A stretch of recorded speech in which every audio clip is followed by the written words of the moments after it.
Okay. Testing. 1, 2, 3. Oops. Okay. Yep. Yeah. I know. You don't know that.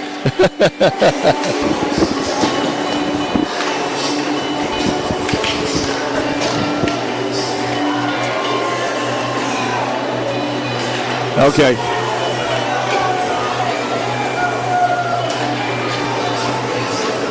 Okay, we'll try that one. Okay. He's super glue. Oh, she's got it. Look at Sheila, man. I'm telling you.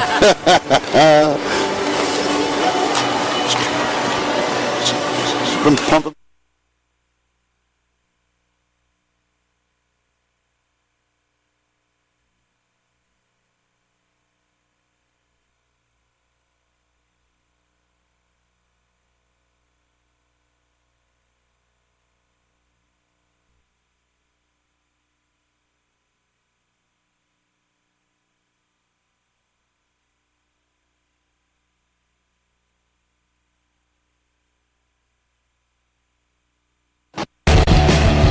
Mount St. Charles jumped out to an early lead last night as they scored early and often.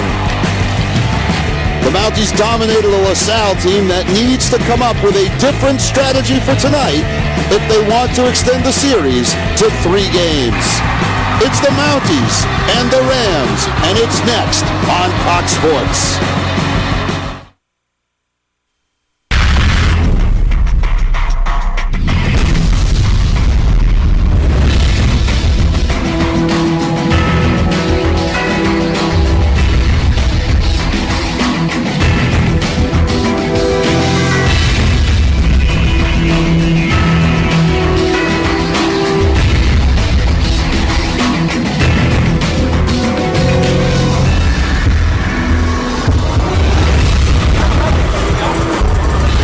St. Charles taking the ice and looking to hoist a championship trophy for the 43rd time in school history. Standing in their way and looking to extend the series to Game 3 will be Lasalle as the Mounties and Rams prepare for battle here in Game 2 from Meehan Auditorium.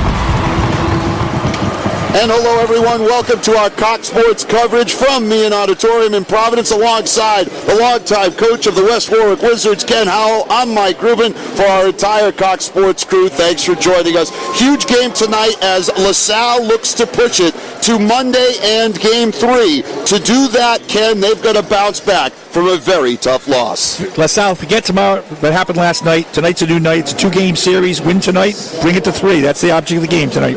When you look at last night, it was all Mount St. Charles, a 7-0 victory. Dan Glod and Brian Belisle, 4 goals between the two of them. You said it last night, Ken, that top line for Mount was buzzing. They were energized right from the get-go, and they have to be stopped by LaSalle. Brian Lawrence, 24 saves for the shutout. But Mount St. Charles, we mentioned that top line. Dan Glod, the wingman, 2 goals, an assist. He got it all done. They were precision last night. Their passing was excellent. They did everything correct. They used that play, working off the wings, back to the slot. And again, Glod, the top shelf, that was really a backbreaker in the third period. For Mount St. Charles, it was as much about systems as it was about scoring. Mount played the perfect game last night. It's tough to play that back-to-back. We'll see what happens, but that was the perfect game by Mount St. Charles. On the other side, LaSalle Academy. They're going to be looking to try and get some sort of spark. They have some senior leadership. Matt Bordieri, one of those men. Well, Matt Bordieri and the rest of the seniors in that team have to realize that the season could be over tonight if they don't come to play. Bordieri had some good looks early, but ran into the stone wall that was Lawrence, had a couple of big hits. He's, again, a senior class for LaSalle that many people didn't expect to be here. They're going to be playing with a lot of pride. Bottom line is, it's win tonight or go home. That simple. Let's head down to the third member of our team down at ice level. Here's Sonny Watrous. Well, the big question really is, can Lasalle hold off the Mount St. Charles offensive attack? But the other question really is, how well can both of these teams look at tonight as a clean slate? They'll take mental resilience for the Rams to really bounce back, but it's going to be as equally challenging for Mount St. Charles to come out flying after delivering that crushing Game 1 loss. Guys, back to you. Thank you, Sonny. First period when we return to Meehan Auditorium, Game 2. The Mounties, the Rams, and we will have Game 2 when we return here on Cox Sports.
And welcome back inside Meehan Auditorium in Providence. We'll take a look at our starting goaltenders in just a second as Mount St. Charles breaks the huddle first.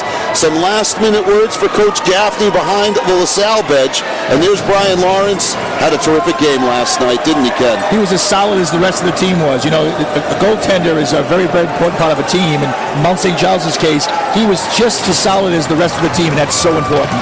Well, we talked about short memory, and certainly Sonny mentioned mental resilience. That's something that young man's going to have a lot of tonight, Tyler Walsh. Well, hopefully Tyler Walsh, who went to bed at midnight, he said, tomorrow's a new day, and I'm going to come and play like I know how to play. LaSalle will wear the home whites. The Mounties in the red, white, and blues.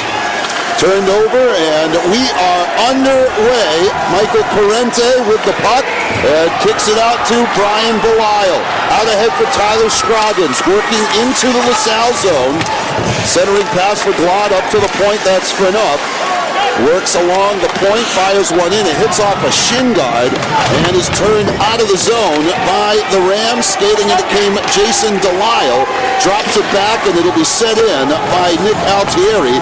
Lawrence stalls the puck for Parenti, and the Mounties will break up ice. Here's Belisle, left wing, springs himself forward as the Mounties finish the change, sets it in deep. It'll be turned by Ryan Kelly. Belisle up to the point. The shot in front, knocked down, rebound, hits the side of the net. Belisle had an open net, missed it. On the puck is Alex Howard, and the puck cleared out, rolls under the stick of Frenoff. Joe Manown works it into the corner. They bounce off a hit. LaSalle coming out with a lot of energy early on. They've got to get back to that physical style they had last night. That did help them a little bit early on. Another key for LaSalle is going to be to cover those points because Mount uses their points. Big hit by Manown on Matthew Demers. as LaSalle has come out and decided they're going to play the body. And now pushing it through will be icing if it makes it, and it will. And we'll have a stoppage just a minute and a half or so in here at Meehan Auditorium. Yeah, good energy here for both teams. There's David Belisle behind the Mount St. Charles bench. Again, as you said, was going to put last night's game in the can and use it practice next year for sure. Oh, yeah, definitely. He co-coaches with his dad. They've been doing this for a long time, and they've got their kids in a system that works. Drive from the point, knocked out, shot by Glod, partially blocked. And Belisle up to the point. See those points being used, though? That's what you got to be careful of. They just throw it right back on the net. They're looking for Squazzaro up top. Another big hit, that time laid on Scroggins. And the puck knocked out, cleared out by Matt Botieri. Set back in by the Mounties. LaSalle regrouping. Bad pass. And Migliori turned it over for Glod. In front for Belisle, high slot. Ricochets out, and Fenna sets it back in. Mounties changing, Migliori back. Turns it ahead, and here comes Tim Giblin on the wing. Has it poked away, set back in by Mount St. Charles. Altieri on the far side. A little bit of a shove, working in. They got the defender out. Migliori strips the puck. And out to the point. The drive back in from Parente wide.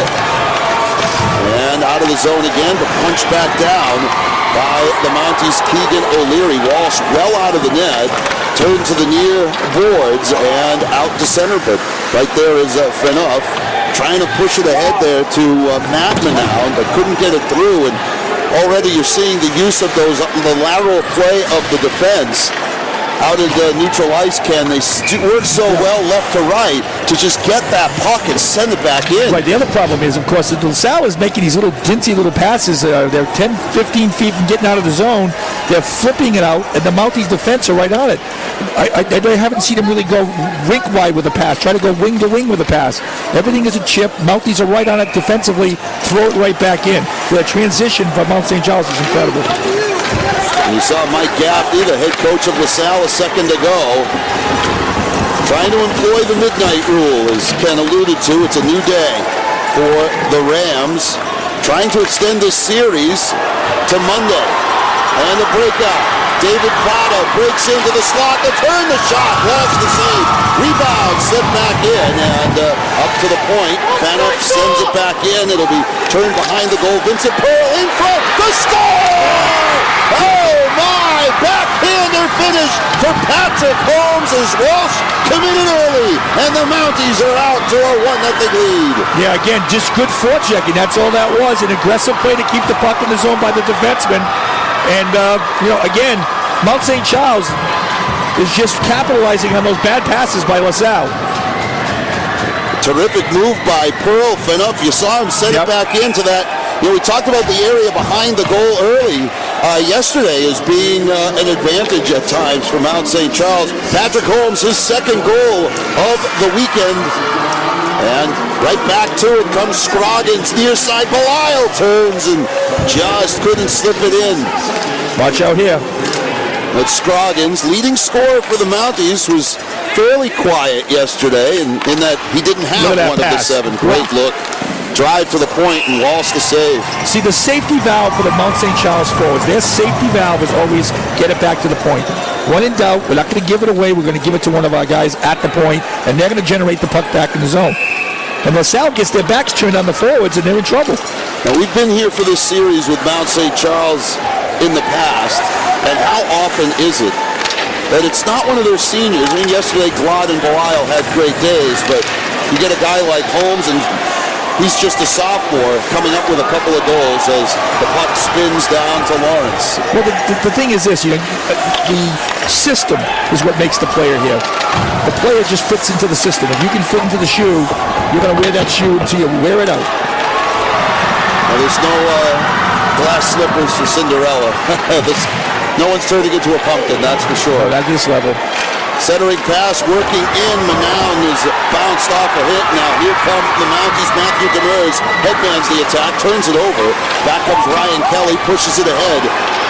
The shot wide of Lawrence. A good bid there by Patrick Bull.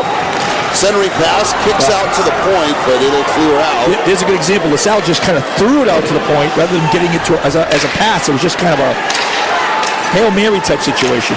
Pearl for Vada, puck knocked down, skated up into the attacking third of the Rams. Pearl back for Patrick Holmes. Holmes, Vada, and Pearl had a couple of goals last night. They've got the only one so far, a little more than 5 minutes in.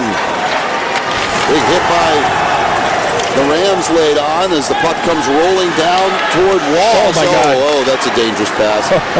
Almost played it up to the point for the Mounties, did Walsh. It was almost 6-on-4 there. Corrente now on the corner for Joe Manown, working from the offense. Turns it over, fit up, left point, and it's spun past Nick Altieri. And it'll be played by the Rams. Altieri for Migliori, and now Joe Manown up the wing. Ben Avado Mateo on the forecheck as the Mounties regroup. And maybe icing if it gets there. It will be. You know, the thing is, every time Mount St. Charles makes a pass, it's a pass with a purpose. It's not a pass for any other reason other than to keep the play going. Lasalle, on the other hand, is making a pass just to get something happening, but it's not a purposeful pass. 1-0, Mount leading. Patrick Holmes, the early strike. LaSalle's using those early faceoffs too, again.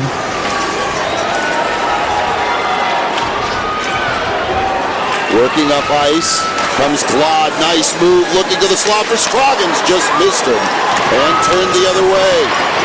Giblin up the wing, tries to get around Squizero. Lawrence came out and got the puck out, and again, Scroggins working up ice, working with Glad on the wing. We're looking at that high slot cut again, cleared out by Bodieri, under a stick, no icing as Corrente touched up. He's to the left of his goal and will again work it up ice. Good outlet pass. And Belisle will skate through. Belisle working in, went down to a knee and tried to split the D, turned it over. Patrick Bowe the other way for the Rams. Outletted to Derek Blanchette. Rolling puck, swatted in. Patrick Bowe turning, but shoved off the puck by Pearl. And the puck kicks out to the wing. The other thing the Mountie forwards do is they support their defensemen. A lot of support. Well, there's no question that this team has done a Herbie or two. They get all the way back and all the way down very easily. That's what those buckets are for at the rink. That's it. Quick shifts, too, help you do that. Yeah, definitely. And, you know, the ability to just keep the timing on the shifts, and you get out there for 25, 30 seconds, and you skate all out. That's a perfect situation. Winning faceoffs helps you get those changes done too. As definitely, Vaughn had lost the stick. It's loose on the ice. It'll be turned back. Altieri harassed there by Thomas Crudell, who forces the issue. Great forecheck. O'Leary looking to center, takes a shot wide of Walsh, comes up to the point. Squizero drives it back in. Off the skate, in front, off the skate again of Altieri. Far side shot, kicked away by Walsh. Walsh had committed the pipe. Back up top, Squizero looking to drive, redirected, but just underneath the stick of Justin Dabrowska. He had one yesterday as well for the Mounties. Little hit there by Altieri. The puck rolls. Centering pass comes out to the point. Demers drives. Shot wide. Walsh looks screened on the play. Lasalle trying desperately to clear the zone. Working down Crudell. Meanwhile, Mount St. Charles has been able to change both defensemen and one of the forwards. On the fly. Yep. You can do that when it's deep in the opponent's end. Spoke about short shifts. We've had a very long shift for the Rams. Yeah, this line needs to go off. And Manown couldn't dump it in, unfortunately. A shove on the near boards. And finally set in. Well, not really. It set in enough to get one of the point men off. Here comes Migliori, and he will send it in. Sliding up comes Giblin into the corner. A shove, and the puck rolls free. 2-on-2 break. That's Belisle, has Scroggins at center. Trailer. And Glad was the trailer, indeed. It's turned by Kelly. Squizero, the drive redirected wide to Glad in the corner. Had Scroggins in the slot. Back up to Squizero. redirected the shot off a skate and cleared out. Look at that. No, Just a bad play. You just can't pass it up the middle like that. Botieri pushes it ahead. They lead it through the puck tip. Botieri couldn't get a good stick on it. Nice idea by Blanchette. He's on the puck. Look to the point, decides to turn, sets it in on Lawrence. The puck loose, and a scramble ends up wide. I think Lawrence got a piece of it, and his defense bailed him out. Well, that was one of the best efforts by Lasalle in the entire series so far. Unfortunately for the Rams, comes up a little empty. Fast-moving first period. He's already up. A little more than 10 minutes gone. Mount leading 1-0. Goal came very early in this one, a couple minutes in, from Patrick Holmes. Working up the wing, Patrick Bowe couldn't get there. Turned to Fenoff on the near side. The sophomore picks his head up. Couldn't clear the zone. Back as Pearl had the helper. Turns it out, and it'll be sent back in. Nothing good ever happens when you pass cross ice up the middle like that. Always be bad. Almost backfired on Mount St. Charles there. Puck spun in by Vada as the Mounties like right change. Here. Ooh, dangerous.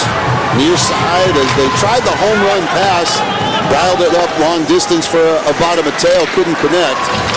And Joe Manown from the corner. See, he's got no help. He's got no support. Works to the slot, took a shot, it ricochets in on Lawrence, covers, here comes the charge. No go.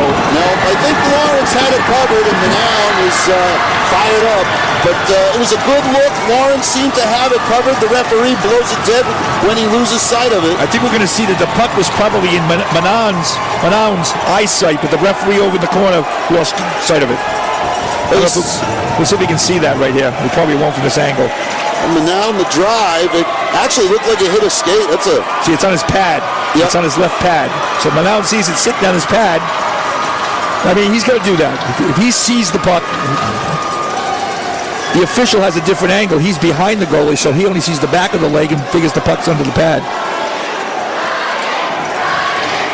Well, Lasalle needs to do that. They need to crash the net. They need to be more aggressive. And they're down 1-0. They got to take some chances. You know, sometimes you get those bouncing pucks and... See, it's leaning on his pad there. See, it's just under his pad. Even Lawrence reached for it because he knew it was not in his glove. It was under his pad. Referees are usually going to blow it dead the second they lose sight of it. No doubt about it. So both teams doing what they were supposed to do in the situation. And again, the referee is behind the goal line, so he's looking over the goaltender's shoulder there. I mean, Lasalle is showing some signs of life, some plays that almost are working. They're just going to be more aggressive getting out of their zone. That's where Mount St. Charles is beating them up. Center ice, right at this blue line area for Lasalle is where they're getting beat up. Let's send it down to the third member of our crew, and Sonny Watrous. Sonny. Well, Mike, we've seen lots of hits so far this game, and physical play is really the key to slowing down the Mounties. We've seen Lasalle do a nice job of stepping up to finish their checks, and this physical play is creating some of the turnovers that they need to transition the puck and really move over. Guys, back to you. We've seen both sides really, Ken, trying to force those turnovers. See that pass right to the point, though? Loose puck, Scoggins is wide open. Terrific puck movement from the Mounties. And, interestingly enough, Ken, when they think they're at the end of what could be a chance, they're dropping off one of those defenders into the neutral zone to trap that puck and send it back in. That Belial line has them so concerned that what that line is doing is that the defending line is crashing down to cover 5 guys trying to cover 3, forgetting about those point men. Oh. Belial took a hit on the far side, lost an edge, hobbles off the ice. He got banged again. Yeah, he did. It looked like a knee. Certainly a lower body. He's hurting. Yeah, it's a lower body injury for sure. David Belial calling the official as Walsh lets it free. I'm surprised he didn't tie it up because it was well behind the play, the hit. Well, he is. They alluded to the fact that he's a mock player, and then they're going to get a buy on him every time. Puck turned down low, just wide of Walsh's. Holmes making a bid for another one. Puck kicks off of Holmes' skates. Parente out towards center. Will be snapped in. I tell you, I like Patrick Holmes. He is really a puck hound. Well, it's like that old scene from Rocky. It seems like you see three of them. You got to play the one in the middle. Back up ice come the Mounties. They flutter one in. It's going to be icing. The other thing is LaSalle, there's been 3 or 4 opportunities that the LaSalle defender stayed in the zone. He could have kept it in, but what happens is he's outside the zone 3 or 4 feet. The puck gets out of the zone. There's Brian Belisle back out on the bench. You're not pulling him out of this game, so. Little Charlie horse, little quick one. Walk it right off in the back tower there. Back tower there. We'll ice it up tomorrow, and a championship will make it feel just fine, right, Ken? Oh, yeah. They can win this one tonight. And if not, it'll be Monday for all the marbles. The puck is through skates. Another racing. Yeah, nobody touched it. And unlike the collegiate game where there's the hybrid icing and the pro game where you got to touch it up, an automatic icing brings the face-off down the other end of the ice, and Belisle right back onto the ice, Ken. So I think you were right. Just a little Charlie horse. Yeah, just had to walk that. And the best thing right now is not to sit down, is to keep skating, because if you sit down, it's going to get tight. So deal with it 10 o'clock tonight.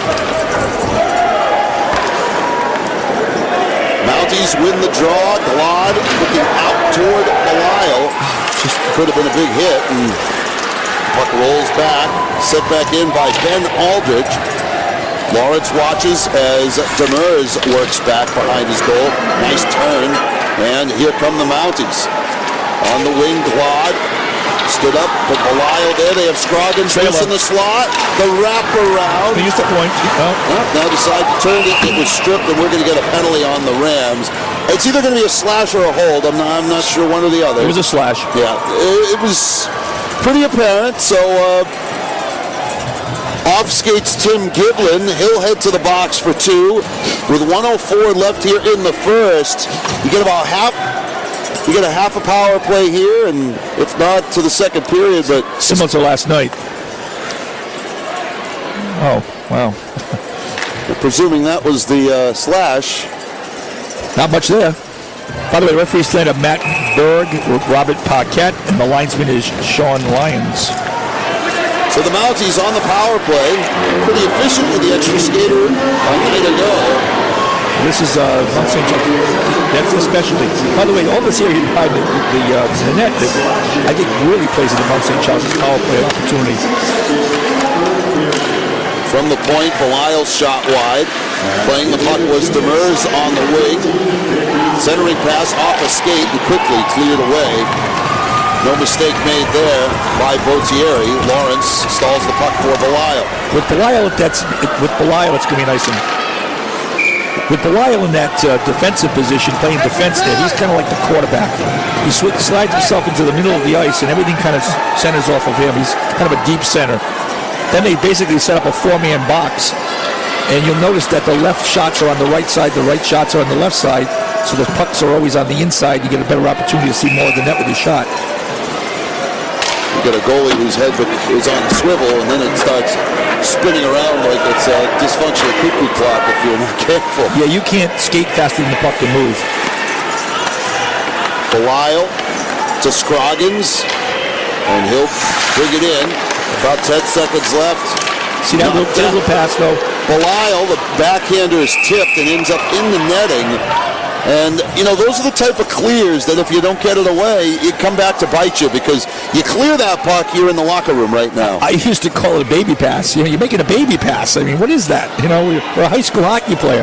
That flip-type pass, it's fluttering. It's easy to knock down with a stick like Belisle did there. You've got to just get a quick wrist on it, especially in this situation. You're a man down. There is no icing if you hit it hard. Puck to the boards, shot in front, loose in front, blocked shot, and a terrific stop by Walsh, and the Rams saved by the bell at the end of 1. Well, better than last night, so LaSalle can really kind of take that into heart and say, look, we're in this game.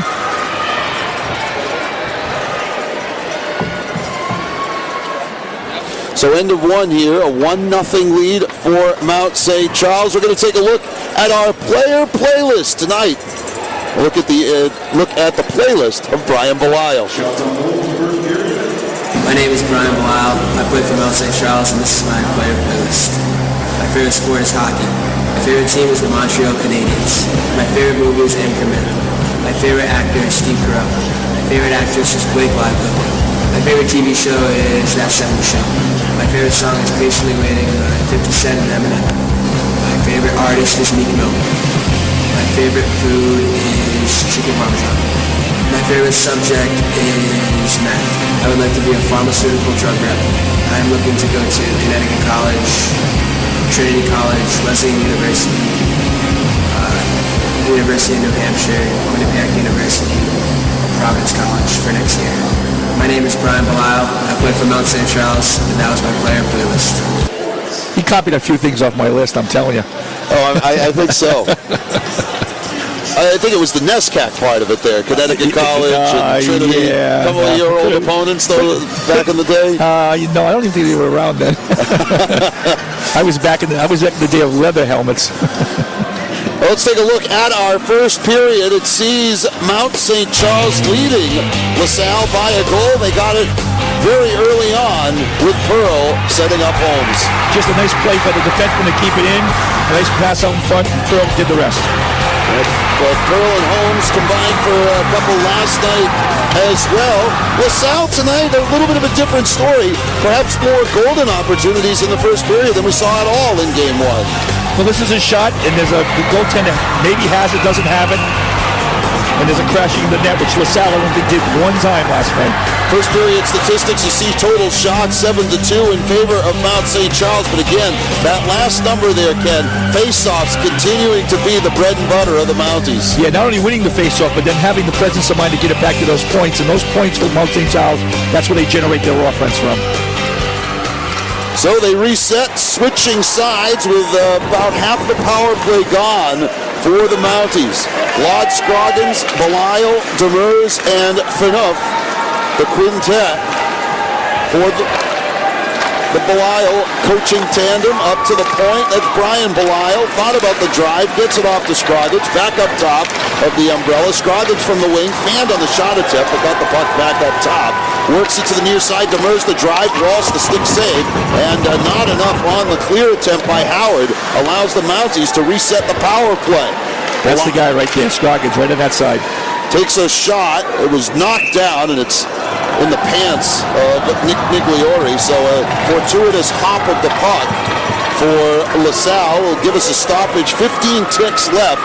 And, boy, the key here, win the face-off back and ice the puck, and LaSalle's killed the penalty. Yeah, they've done a good job so far, but, Mount St. Charles is a heartbeat away from scoring here. They win the draw. Glad to the point. Belisle slams it back down. Scroggins off the stick. Gets it back from Glad. On the far side, Dasher down low. In the office is Glad. And it bounced just over. It seemed like it hopped off over the blade of his stick into the glove of Walsh. Those are those lively dashes you were talking about. It came off that bottom red dasher in a hurry, and Walsh was quick to cover that up. Again, Mount St. Charles, their power play, it's a vaunted power play. It's a basic power play, and everything kind of just gets back to that point and starts from there.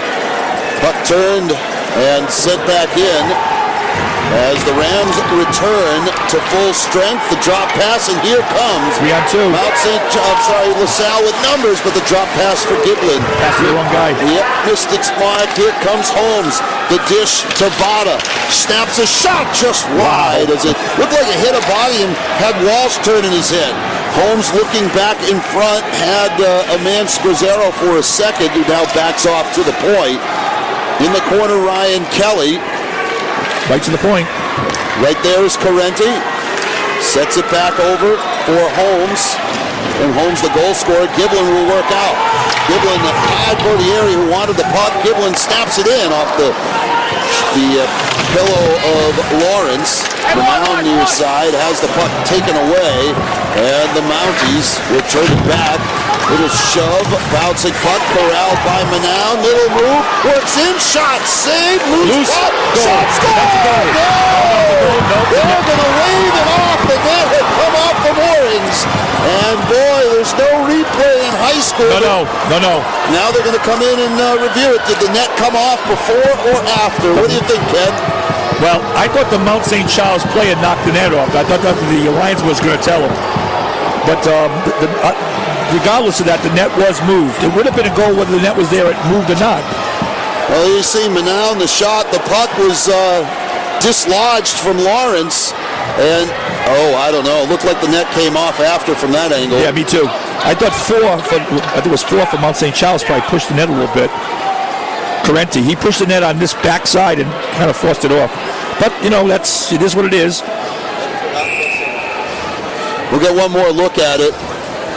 We're all peering into the monitor as there's the shot. The puck gets dislodged. You see it sitting there, and from that, it looks like the net's off. And first. actually, the Lasalle player is the one that knocks it off. It's the right call. And let's send down to our Sunny Watrous. Well, first period action, I really like the intensity that Lasalle came out with. Really not sitting back and not taking anything for granted. And coming out with those hard hits, but I have to say we have to give the Mounties defense some credit and some love this weekend. Their defenders are doing a fantastic job of moving the puck up the ice quickly, especially in the breakout and through the neutral zone, that really are facilitating that quicker transition game. But again, LaSalle's come out with some tremendous scoring opportunities, and Matt Manown, again, setting the tone in this period. And I think he's going to be an instrumental player for LaSalle for the remainder of this game, guys. Yeah, the problem is he took a foolish penalty there, and now he's in the penalty box, and LaSalle cannot be on a kill.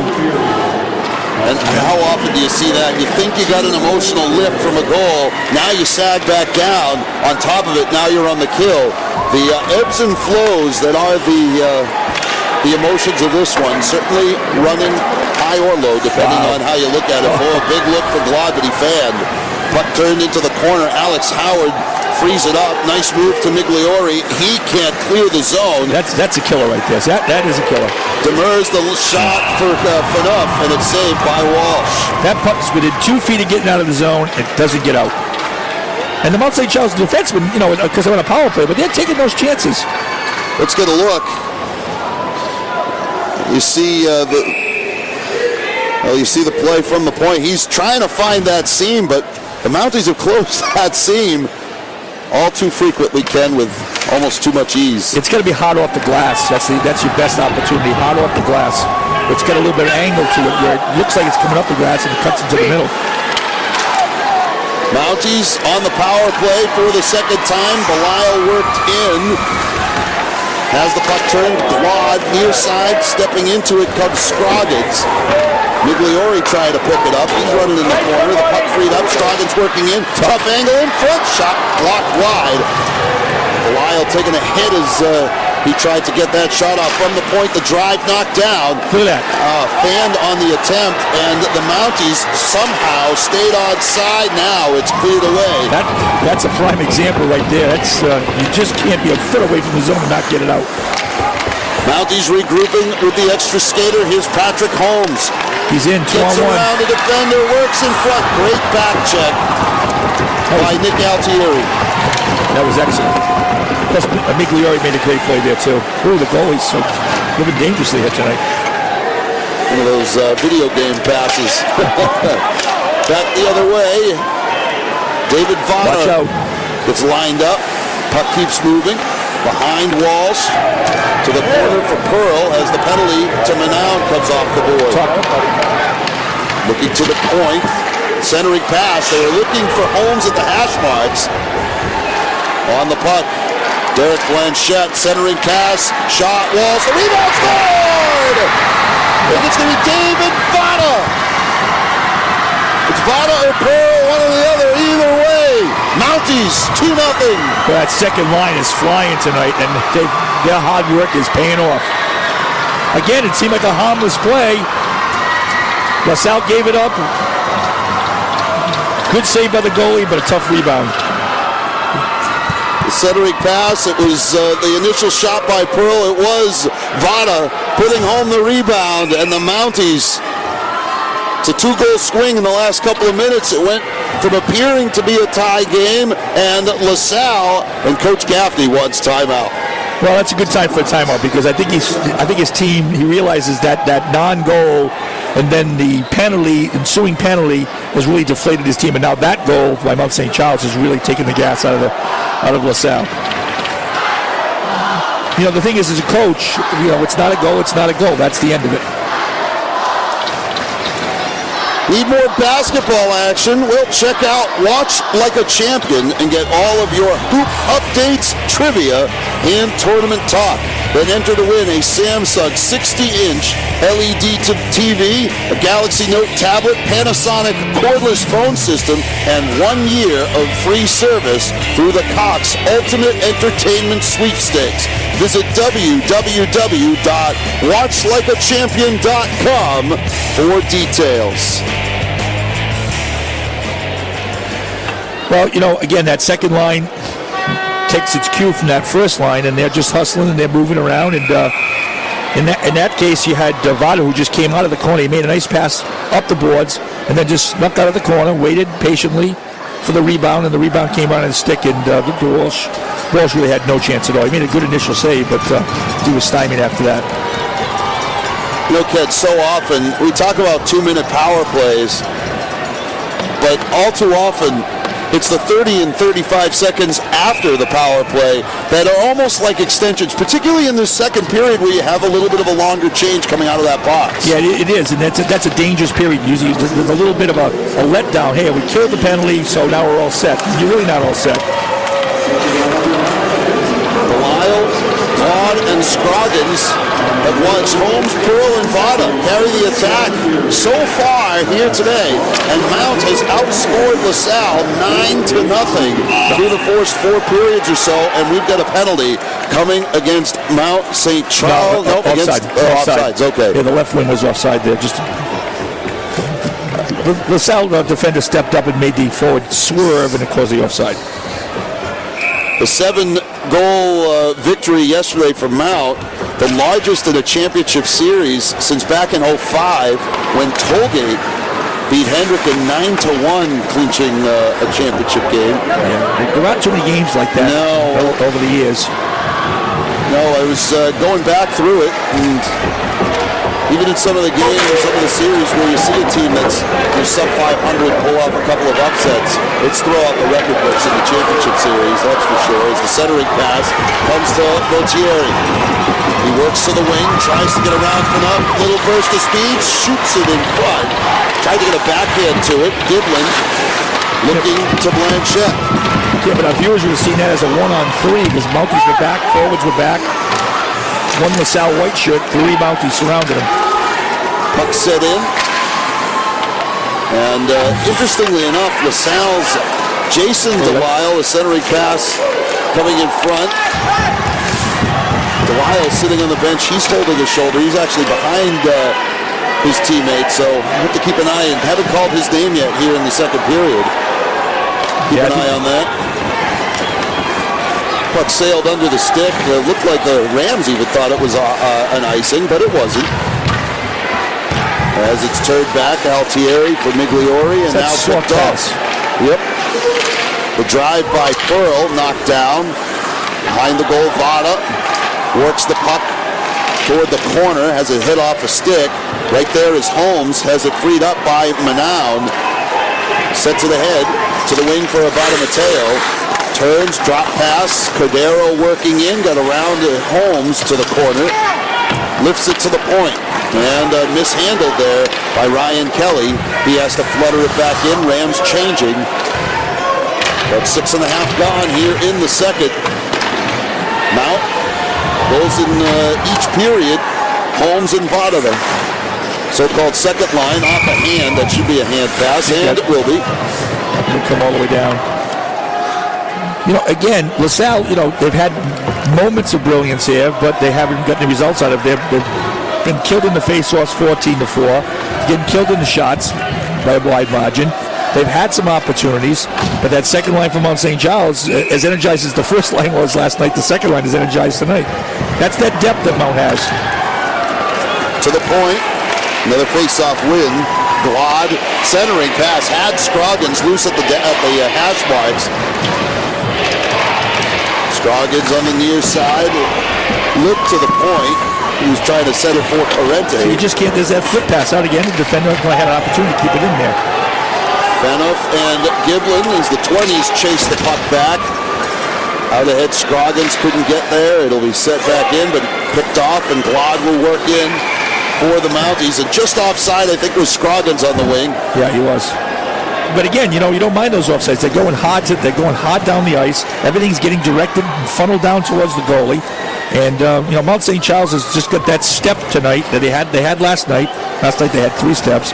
They have that step tonight that just is beating up on the Lasalle. Mounties had won 4 in a row championships prior to last year's title for Bishop Hendricken. And they're looking to bounce back here this evening. Come on. Wild tip shot that Walsh grabbed. I like that when you look at Mount St. Charles passing the puck, they're passing the puck like it's a wrist shot. It's like something they want to shoot 100 miles an hour. LaSalle is shooting the puck like it's a flip shot, which is something that's going 25 miles an hour. It's like a fastball versus a knuckleball. Big difference. Oh, there'd be something if some of the knuckleballs were more of a challenge to hit, but it's 11-5 on the shot totals. They're not even quantity over quality sometimes. Definitely not. And sometimes you don't mind you're getting outshot if the shots are quality, but unfortunately for LaSalle, not only has there not been enough rubber, there hasn't been enough rubber that's made Lawrence even break a sweat at times, and the Rams put themselves off. Now Migliore touched up the puck. Here comes a Pearl. Little move, breaks in the shot. Saved by Walsh. Wow. Little dipsy-do there from Vincent Pearl. And we've spent so much time talking about the seniors on that top line of Belisle and Glod. Pearl also a senior. And that was quite a move. Well, that was a nifty move, really. That's just a real pretty move up the ice. And again, just right through, just slid it through. Let the defenseman take himself out of the play with the fake. In alone. Mount is out shooting 14-5 here. Drive up to the glass, knocked down at the point, and spun free. Manown will work in, picked up by Fanuff, tries the wrap around. No one there, gets it back to himself. Now from behind the goal, lost an edge. He put himself in that position, and the Mounties reset. Glad left wing. Trailer. Looked in front, had Belisle for a second. Back checking is Blanchette on the puck. Belisle to the point for Carente. Gets it back to Belisle, off to Scroggins. Lines up wrist shot, saved by Walsh. Big rebound. Covered there by Glod. Loads it up to the point. Enough the drive off a stick.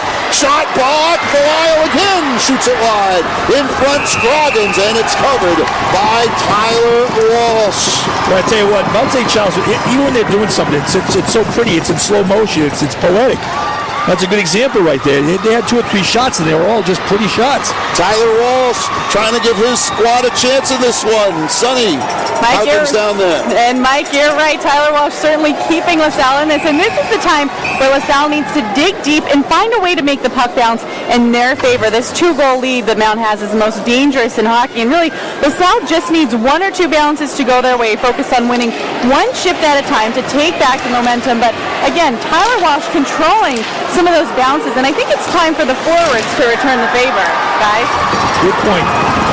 Speaking of, here comes the LaSalle forward. Yeah, I like that too. Yeah, the pass to nowhere.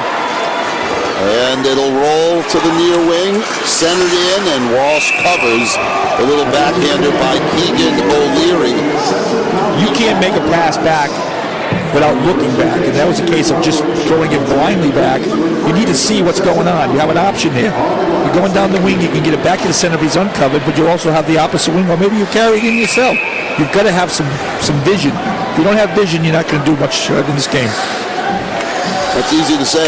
I was expecting someone to be there, and not always the case, in fact, as the shot in by Holmes. Yeah. Good job by Walsh getting the stick down, closed down the 5-hole, and the Rams clear the zone. Matt Manown chasing up, back is Squazzaro. Turns it over, Migliore. Just a giveaway. But if you counted giveaways tonight, tough break in there for Blanchette. He tries to work in on Demers. reduce the opposite defenseman there. I like to count how many times you see 3 or more consecutive passes, Ken. Oh, yeah, well, you're going to see that with Mount a lot. You see that with Mount. We have not seen that with Lasalle, and as a result, you don't see that. That's the clean breakout. Usually it takes three clicks It's that first pass to the wing, the pass to the center, and then what that center does, either carrying it or looking for the opposite wing, is so important. That first pass is obviously the most important, and it's got to be firm. You're going to have confidence that your winger is going to control it. If it's again, that baby pass, you're giving the other team an opportunity. Give them an opportunity to get to it before your forward gets to it. Puck spins down, Walsh outlets it. It comes to Belisle. Scroggins looking in front, holds. Patient play. It kicks off a stick into the glass. And pushed ahead by Lasalle, but turned back by Glod. Fortunately for Lasalle, Alex Howard was there. He'll send it ahead. Brendan Cordero looking to the corner, turned over, and Corrente back. Scroggins, and now Glod. Couldn't handle that pass, a rare miscue. Knocked down by Phaneuf. Glod again, looks to center, and it's turned over. Avada Mateo works in for the stick wide of Lawrence. And since the near miss on the goal has been rather untested, I guess you could say.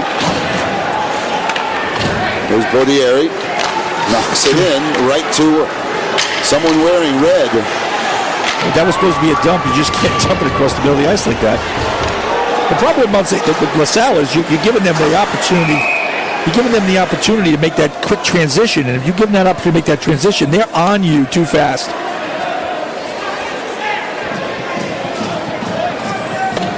Well, it'll be a face-off in neutral ice, with the puck finding its way to the LaSalle bench.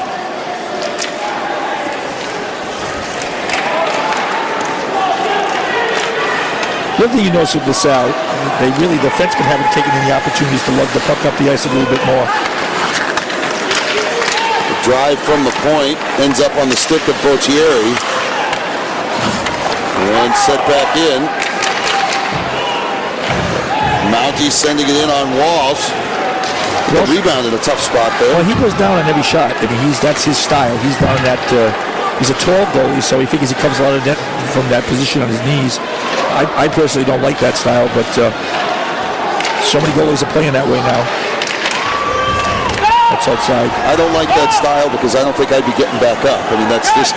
Well, they say with the bigger goalies, it is tougher. There was an interesting tidbit on the TV today about that. The bigger goalie takes a split second because of the longer legs to get up. So that's what our big goalies getting beat in the 5-hole. Belisle, the drop for Scroggins. Has Glod on the wing, just missed him. Look to center. Watch out for goal. Belisle. Now he's looming at those hash marks. Glod on the pass from Scroggins. Puck over his stick to the wing. Phaneuf the drive off the boards. Lively bounce to Glod. Up to the other point for Corrente. Shot in, tip. Scroggins couldn't turn it back in. And again, nope, kept in by Corrente. This is trouble right here. Glod off the side of the net. Belisle from the office turns on the defender. Scroggins try to get there, and Baudieri will just ice the puck. You take the icing in that case. Yeah, it's the same. It's like a broken record. It's the same thing over and over again, just repetitive. And when you get into that rut of doing those bad things in your own end of the ice, nothing but bad things can happen. I mean, Coach Gaffney, I'm sure, is frustrated because I know he knows his team can play better here. They did a great job against Henriken last weekend, and here they are in a bind again tonight. Puck turned up to the point. The drive hits off the skate. Almost a tricky bounce there for Walsh. Backhander block. Covered by O'Leary at Crudell, and now feeds it to Dabrowska behind the goal. He loses the handle off the boards. It clears out, and it should be icing waved off. Back is Squazzaro on the wing, and now here comes Dabrowska. Works up the right wing. Actually broken up by the referee. Good back check. Nice play. It's like an offside call. Yeah, like last night's game, the referees are just letting them play. If they call something, it's the obvious thing. Other than that goal that was taken away at the moving net, and which they will correct on that call. They're letting the players play the game, which is hopefully the way it should always be. Well, let's take a look at what we're going to be talking about at intermission. We'll talk LaSalle captains, and we'll look at their player playlist. We'll have highlights and stats, and the Rhode Island Reds Society in the house as well. They'll be honoring some very talented student athletes at the intermission as well. Great organization. Keeping the memory of a great team and a team with some great roots here in the state of Rhode Island. Keeping them alive for sure. A turnover, almost Vada given the opportunity to break it alone out across center. And it's knocked down. This is sloppy hockey now, boy.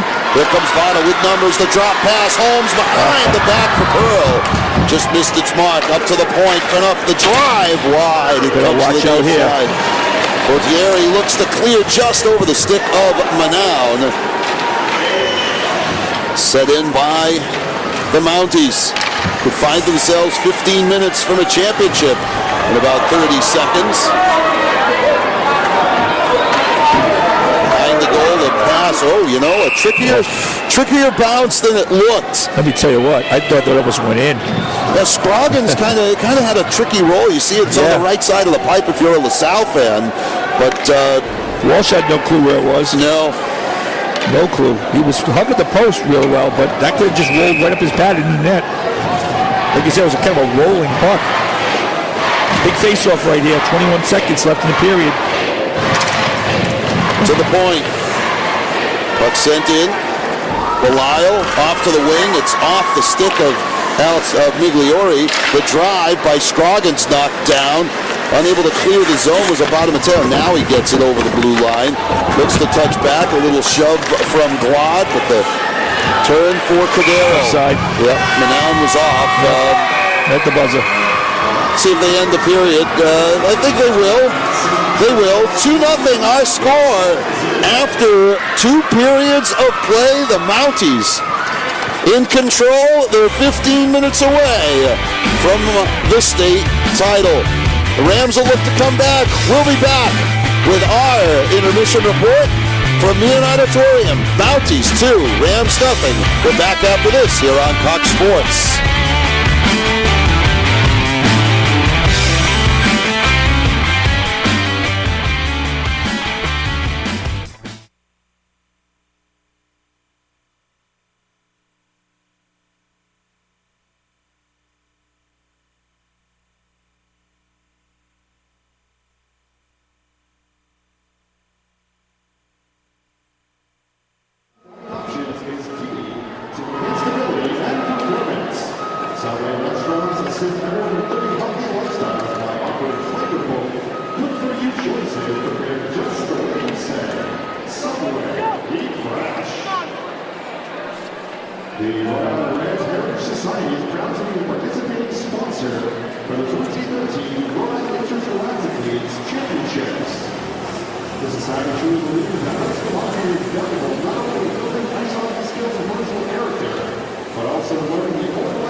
Great crowd inside Brown's Meehan Auditorium.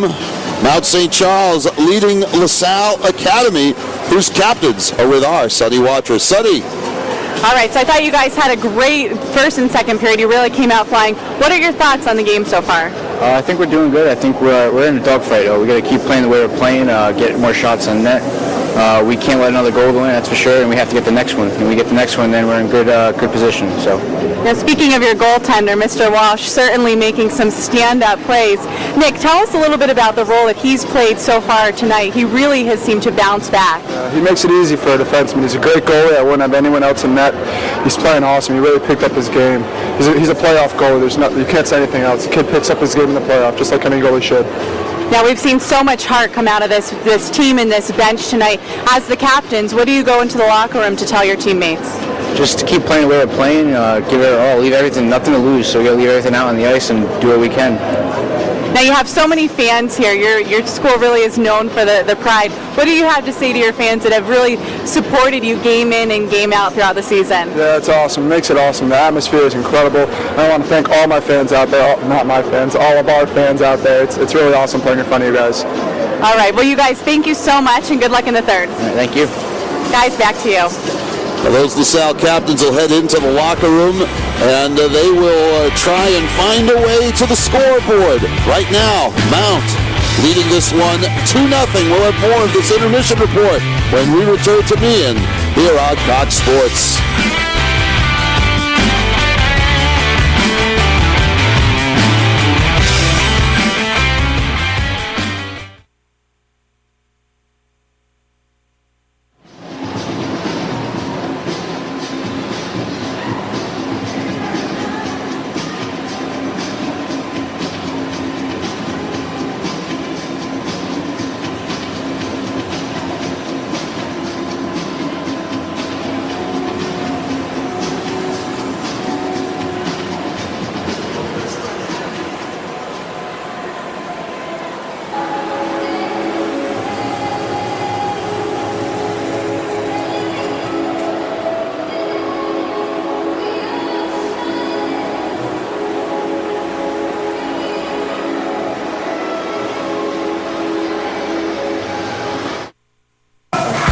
Hi, my name is Nick Migliori. I play for Lasalle Academy, and this is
Those LaSalle Academy fans, of which Nick Migliori and the Rams are so fond of, would love to see their team mount a comeback. No pun intended. But we'll take a look inside the iPhone, the playlist, the player playlist of Nick Migliori. Hi, my name is Nick Migliori. I play for Lasalle Academy, and this is my player playlist. My favorite sport is hockey. My favorite team is the Boston Bruins. My favorite athlete is Michael Jordan. My favorite movie is The Dark Knight. My favorite actor is Leonardo DiCaprio. My favorite TV show is NCIS. My favorite food is pasta. When I grew up, I wanted to be a doctor. My favorite subject in school is chemistry. Next year, I hope to go to either Brown University, Dartmouth College, Vanderbilt, or Princeton. My name is Nick Migliori. I play for LaSalle Academy, and that was my player playlist. Oh, not to be outdone, on the other side, Mount St. Charles, Daniel Glod. Let's look at his player playlist.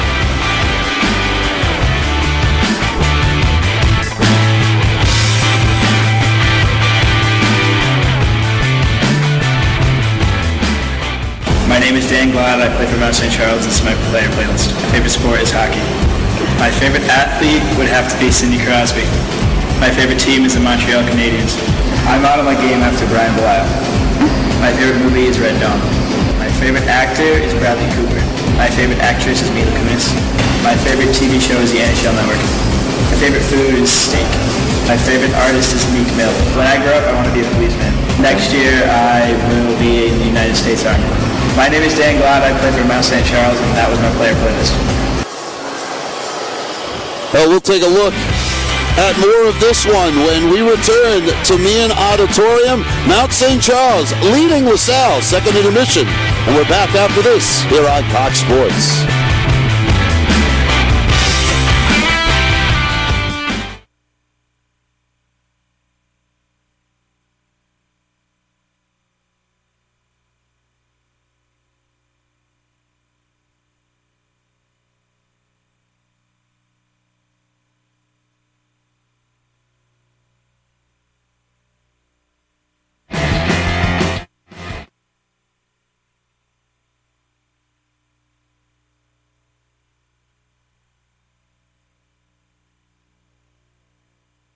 We're going to do the Rhode Island Rachel Awards now, or are we going to do the stats and highlights?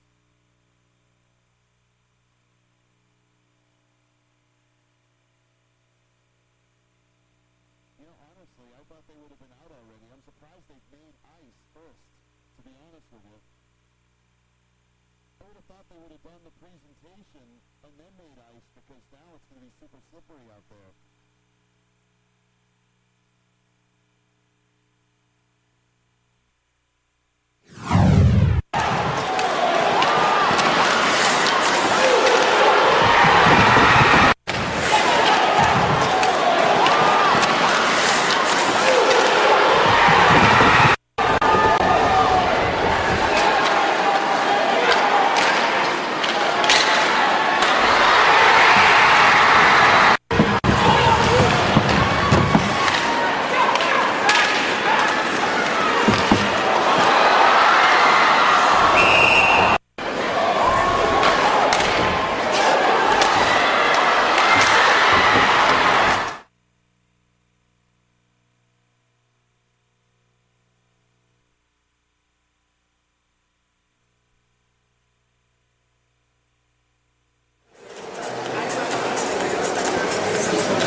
And welcome back inside Meehan Auditorium here on the east side of Providence. Mount St. Charles 2, LaSalle Academy 0. We'll take a look at how we got here to this 2-0 Mount St. Charles lead. Getting a goal in the second period. It's been the second line all day long, Ken. But first, LaSalle a little bit unlucky. Well, again, it was a good call by the referees, and when we watched the replay, we weren't sure who knocked the net off. There's a good rebound, juicy rebound here, but see the net, the LaSalle player actually pushes the net off from behind. And although 25 is upset, he actually is the one that moved the net. So it's a good call. Well, the red, white, and blue came bouncing back. David Vada found himself as Johnny on the spot on the rebound of the Pearl wrist shot. And that put the Mounties up 2. He made the initial play out of the corner, passed the puck back to the point, came out to the forward, had a good shot, but then Vada just stuck out of the corner, made a nice play. Well, and boy, that line, you said, Ken, they were buzzing. Saw a little bit of dipsy-do work there from Pearl. But this game would be much more than 2-0 if not for the work of this Ram defense and goaltender Tyler Walsh. Yeah, Tyler Walsh has been exceptional tonight in some key situations. It could have easily been maybe 5-0 here, except for the saves that he made. And you look inside the numbers, a little hard to believe it is just the 2. Mount out shooting LaSalle by a 4-1 margin. Well, the shots at 21-5, but look at that face-offs won 20-6. That's incredible. And although LaSalle's had a couple more hits, they did a good job killing the power play. I think the big number that stares out at me is those shots. LaSalle just hasn't generated enough offense. You can't have 5 shots and hope to be in a game. Well, LaSalle will have to do something different here in the third. They trail the Mounties by a pair. With the score, Mount St. Charles 2-0. The red, white, and blue ready to celebrate. We'll see what happens when we return here on Cox Sports.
Welcome back, folks.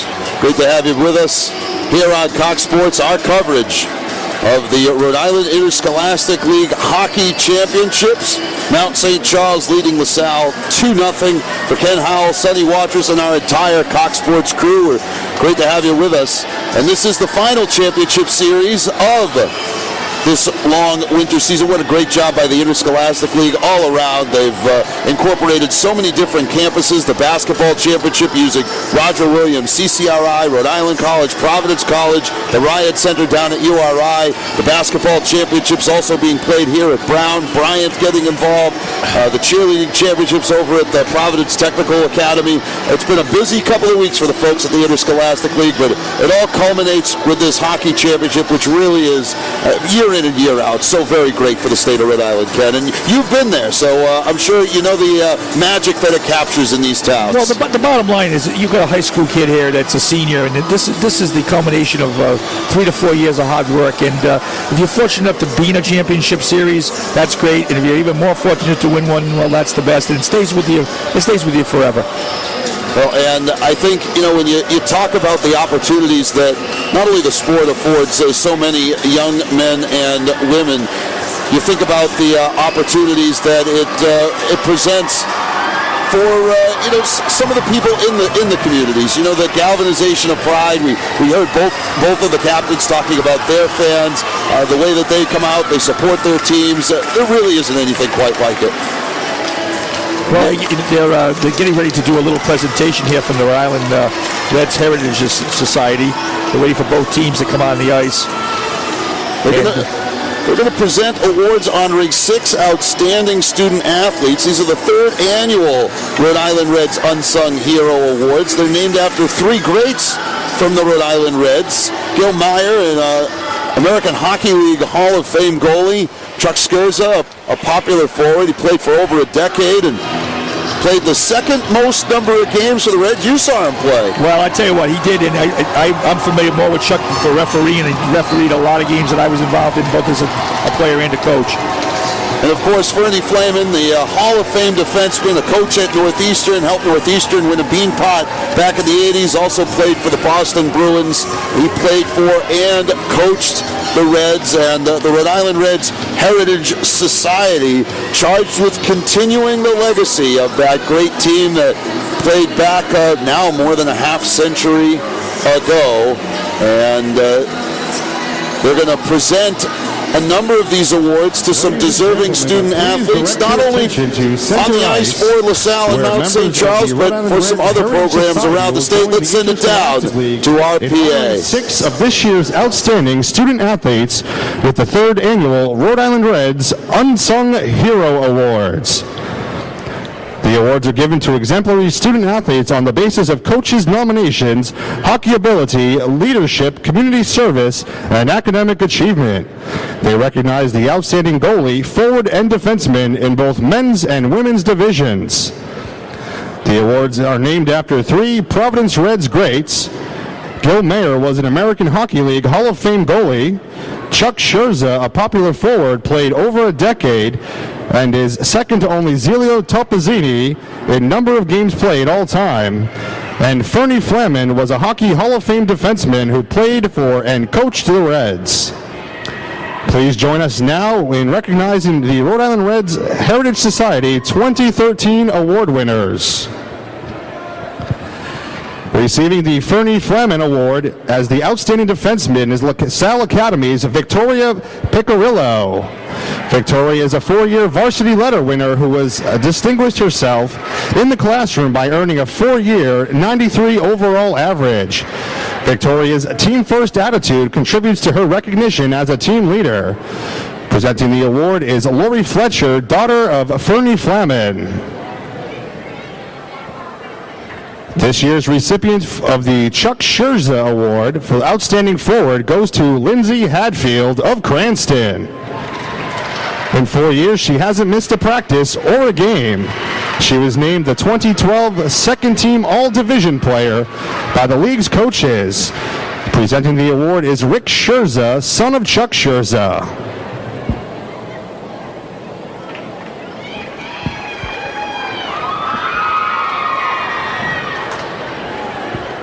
We are proud to recognize Cumberland Lincoln goalie Ashley DeVolve as this year's Gil Mayer Award winner. Her teammates have referred to Ashley as Miss Blank because of her diving acrobatic saves. Besides her academic prowess, she has been involved in numerous extracurricular activities, including field hockey, lacrosse, Girl Scouts, and school band. As an accomplished member of the jazz band, she has traveled the country extensively for both performances and competitions. In the men's division, Lasalle Academy's Nicholas Magliori has distinguished himself as a four-year defenseman for the Rams. Coach Mike Gaffney stated that Nick's contributions go far beyond X's and O's, and that his influence and leadership over the younger players cannot be overstated. Presenting the award is Lori Fletcher, daughter of Fernie Flamen.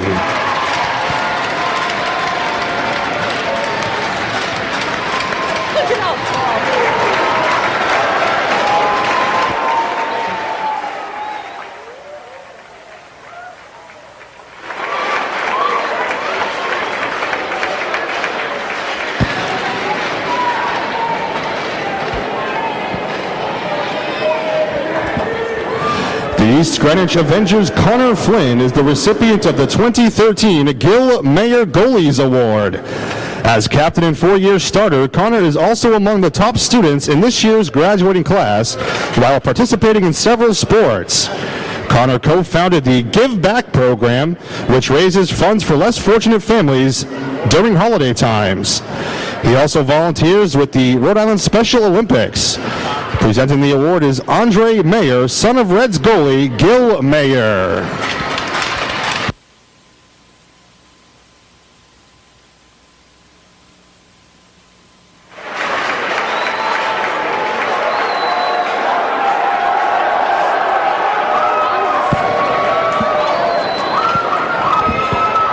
The name Belial has been synonymous with high school hockey for more than 6 decades.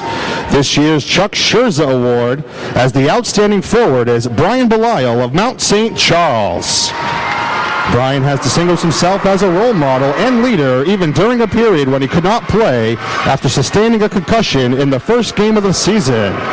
After being cleared to practice and play, Brian scored 7 goals and 16 assists in Mount's final 7 games. Brian was also the state scoring leader and the first-team All-State selection as a junior in 2012. Presenting the award to Brian Belial is Rick Scherza, son of Reds great Chuck Scherza.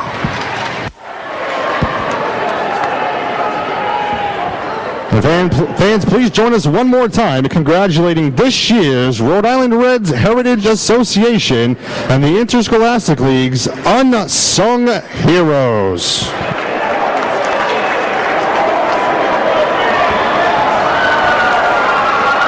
And our thanks to PA man Joe Berardi down low for taking us through the Rhode Island Reds Heritage Society and the unsung heroes of the Rhode Island Interscholastic League. You saw a very proud grandfather there in Bill Belial. For a second there, he definitely wasn't coach. No, definitely not. And, you know, Nick Migliori, the Migliori family is a great hockey family. Actually, some of the older Miglioris I actually coached way back when, and they were all doctors and lawyers and all doing very successful work in this country today. And again, you know, it's really nice to see those young ladies on it. Way back when there wasn't any girls hockey, there was girls playing boys hockey. We had a few on our team, and you know, it's really nice to see the young ladies and the way it's come a long way. With I remember here in this building, probably the beginning for me of really seeing girl hockey really evolve was Sarah DaCosta, Tollgate, many years ago. Just an incredible effort in a Tollgate series, and you know, it's really great to see how hockey has continued to evolve in Rhode Island. Now, this is where women's hockey was born at the collegiate level. The Brown team, the first ever women's program back in 1964. Sarah DaCosta went on to play, of course, across town at Providence College, where she had a terrific Hall of Fame career. Isn't it great to see that balance between the Rhode Island Reds, who were the cornerstone of hockey here in Rhode Island for so many years, and now giving back to our high school hockey players, many of whom, you know, they've heard of the Rhode Island Reds, but really don't realize how great it was at the old Rhode Island Auditorium with those old Rhode Island Reds. Well, now we've got a game to play, Ken. Third period underway. Let's talk about it quickly. Well, Coach Gaffney, what do you think Coach Gaffney is saying? It's Katie by the door now. I mean, if the Mount gets a third goal, it's lights out. So LaSalle has to take some chances. They didn't do that last night. I'm hoping they're going to do that tonight because the only way they have a chance here is to really maybe expose themselves to some breaks and some open ice situations. But they need to do that. They need to get that first goal. Jason Delisle, their co-captain, seems to have ice on his right shoulder. He's standing behind the bench, which would indicate to us that his night is likely over. Yeah, he's all done. He's got ice on his shoulder. He's standing there, and I don't remember the situation, but obviously it's a right shoulder injury. And it's unfortunate your career in high school has to end this way. We forgot about something. We're so ready to play. We forgot we needed the black and white wearing referees. Was there a game on possibly they were watching, or I don't know? Was the Housewives of Hockeytown on tonight? I think they were trying to catch all the college playoff scores out there. I see mustard on one of their lips. Oh well, must have been hot dogs. Trying to run down the spikes, I'm not sure. Well, we're underway here in the third. You won't want to see that. Mounties looking for the proverbial nail in the coffin. LaSalle looking for the opportunity. Giblin in front. Lawrence, the puck hit the side of the net. Giblin had a man. Cordero in the slot. I think the pass may have been covered by the D-man. Yeah, I think he was also looking to make that possibly a rebound type situation. He took the shot. That was a good break. Got caught there. Puck is swung in by Bordieri. The Rams changing. LaSalle's wearing the white. The Mounties, the red, white, and blue is that one off the blocker of Walsh. That was dangerous. Speaking of mustard, that had some cheese on it, boy. Woo. Laser beam. There's that soft pass out of the zone again. The pedestrian pass has not worked for the Rams as the puck glances off the glove. It was kept alive at the point nicely there by Demers and rolls down Squazzaro on the far wing. And now with a big hit on the puck is Abada Mateo in the corner, turns to the slot. The one-timer knocked out. Backhander lifted up and over the top. Abada Mateo on the loose puck, picked up by Holmes. Play the puck. Manown squibs free. Abada Mateo with a stick to it, and it's kept alive at the point, the drive in. That's the first time I've seen a LaSalle defenseman stay in the zone. Another big hit. Manown not afraid to throw his weight around. We've seen some big hits from him throughout the series. Puck sent in by Vincent Pearl. So far, I mean, at least that shift, I think you're going to say advantage LaSalle. LaSalle has to have control of the motion here, though. They don't need to draw a penalty, get a penalty. They can draw a penalty, but not get a penalty on themselves. And they don't want to expend all of their emotion in the first 2 minutes of the period either. Well, I think they need a goal. I think they need a goal within the first 2 or 3 minutes to really get back in this game. There's no doubt about it. Well, they've yet to find the back of the net in this series. Manown working in, turns it over. 1-on-3, icing. Going to be icing. Coach David Delisle does not the call, does not like what his defenseman did there. He was very demonstrative toward Michael Corrente, saying, you needed 6 more inches, it wouldn't have been icing. Saying, hey, let's go. This game's not over. Yeah, no doubt about it. He knows that LaSalle gets a goal here. It's a contest. And you don't like those defensive zone faceoffs either that arise from icing calls. In the slot, puck is turned over. Working is Matt Manown. On the puck comes Thomas Crudell. Out ahead for Keegan O'Leary. Offside. Got away with it. Yep. Walsh to the near boards, turned it over. O'Leary paid the price as Blanchette leaned into him. Puck rolls down. Lawrence for Corrente. Turned over again. Snapshot. There it is. There it is. Patrick Bowe gets the Rams on the board. There it is, right there. Just an aggressive play. That's the first time we've seen LaSalle just be aggressive. That's huge. Dave Blau immediately countered his first line. When that first line came off from the last shift, he was all over them. Let's see how they respond now. This is a big moment in this game. See if it was... I was wondering if it might have been redirected in front. Well, it was a little bit of a knuckleball. I think it changed a little bit of directions. It looks like it was going to go to the left side. Excuse me, the right side, and then went into the left side. Ooh, a look there. Scroggins for Glad. Now Belial turns, shoots, blocker save, another shot saved by Walsh. And the puck quickly iced away by Alex Howard. Went right back to that top line, Ken, saying, you know what, boys, we need one here. Well, they said David was all over them when they came off the ice that previous shift, so you know that they're fired up. That was a great look by Patrick Bowe. You said the knuckle shot. You know, you mentioned that earlier, Ken. Yeah. But sometimes it's not about, how much pace is on it, and sometimes it's placement. And that paid off there for Lasalle Academy. They've made this a game, and they've solved Mount St. Charles for the first time in the series. Giblin, if he hurries, gets around Fana, works behind the goal off to the wing, and boy, is there some zip in the step of the Rams. Then puck down. Tipped. It was tipped wide of the cage. Near side boards, the drive is wide off the stick of Cadero. And led out of the zone. Puck pops out towards center. Giblin tries to back check, gets to the puck. Belial on it. Backhands far side. Scroggins. He'll send it over the stick of Migliori. And the Rams will regroup. Quick shift there for the Mounties. Puck rolled underneath the bottom of Mateo and rolls in a lost edge. And here's Vada.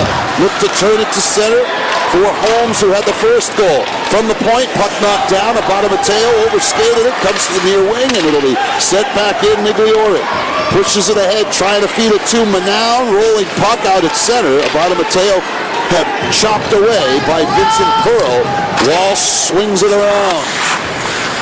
Pearl to the corner, back for Holmes, has it stripped, and here come the Rams. Skating up ice, Cadero tried to deke around Vada. He'll fire it in. Rams looking to finish the change. See, the forecheck for LaSalle is much more aggressive here. Much more aggressive. Puck turned by Manown, lost the handle. Set back in by Pearl, and the Mounties clear the zone. Rolling puck, taken back by Manown. Splits the D and now lost the handle. Cleared out by the Mounties. Back the other way. Here comes Mount St. Charles. They turn the shot to score! Daniels Glad won an individual effort. And the Mounties are back up by 2. Huge goal. Oh my God, that was huge. I tell you what, again, the goaltender was down. He picked the far corner stick side. That was just a great goal. The move was great. The shot was even better. Daniel Glad, almost like there was a string between the puck and the tape on his stick. And Mike Gaffney, that was not happy. But let's take a look as the feed came out of the zone from Pearl. Ricocheted off a body, and Glad just almost like he used the defender, whipped around him, and wow, that's how you draw it up. What was really nice is he had the presence of mind to get to the forehand situation. He had enough time just to swing it over to that forehand and pick the corner. Well, we were watching the replay, and LaSalle takes a penalty. And that's not going to help you get back into it. That's Matt Bodieri, the senior, takes a seat for a couple of minutes in the sin bin and taking it out on his gloves. Not too happy. As the Mounties get a power play. And just like that, the Rams find themselves in a 2-goal hole. And the Mounties find themselves with momentum back in their back pocket. Well, again, the goal's bad enough. You have a situation where you just get a penalty after a goal. It's crazy. We've killed about a quarter of the way there. A little more than that. Good job of the forecheck by Tim Giblin. Rolling puck, taken back. Fenough, the drive. Walsh, the save, no rebound. As he keeps it between the pillows.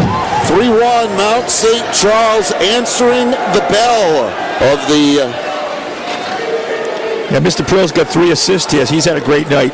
I tell you what, Cloud, though, I think what happened with Walsh thought it was going to be a backhand. He protected his glove side, and then that quick little shift to the forehand, and he gave away that far corner. And I think one of the other pieces, Ken, that, you and I obviously have watched a lot of hockey over the years.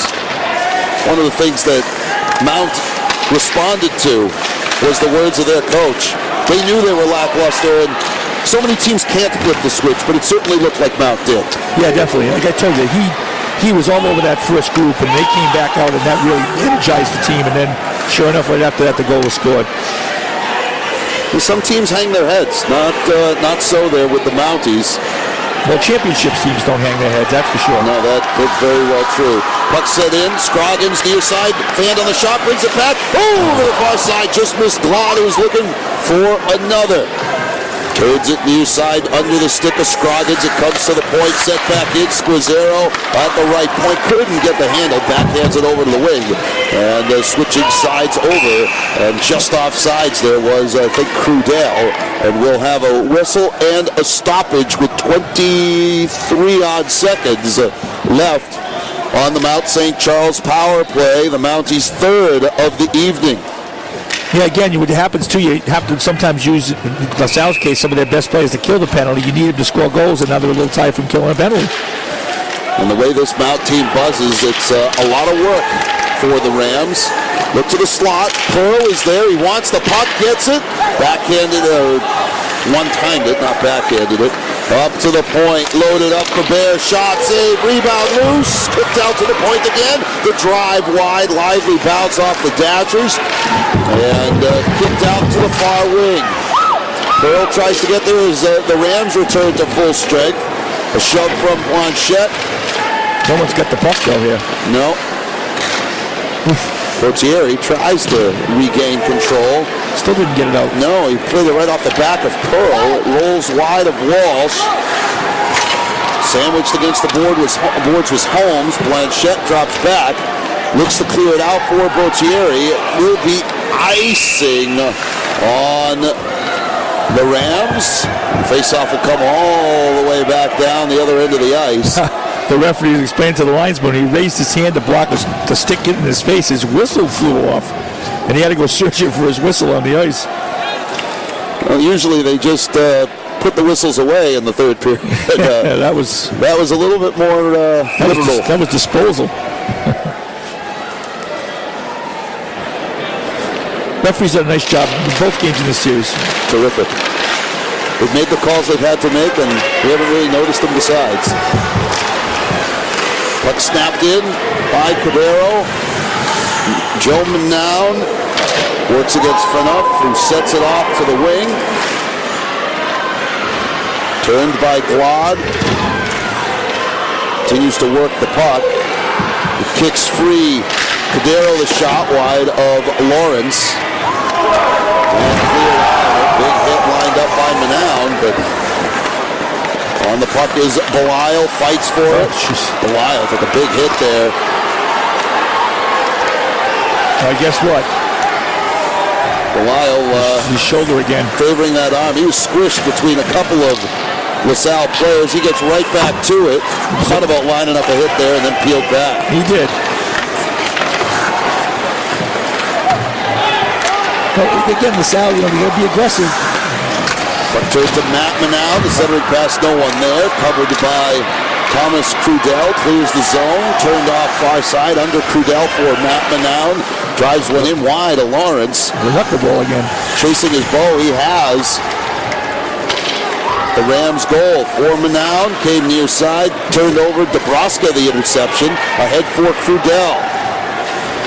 But spins free, looked like the Mounties almost offside. Heady play there by Crudell to give up on the play. Otherwise, they in fact would have been off. Blanchette swings it in. Physical play from the Rams. They're getting it from Joe Manown, aren't they, Sonny? Determination is what it's going to take to win these games. So we've seen the Manowns out there really playing with that kind of heart and drive to win. Every shift they're making the big plays, and it's not only the offensive plays, but they're playing the body at every opportunity they get. And again, that's what it takes to win these big games, guys.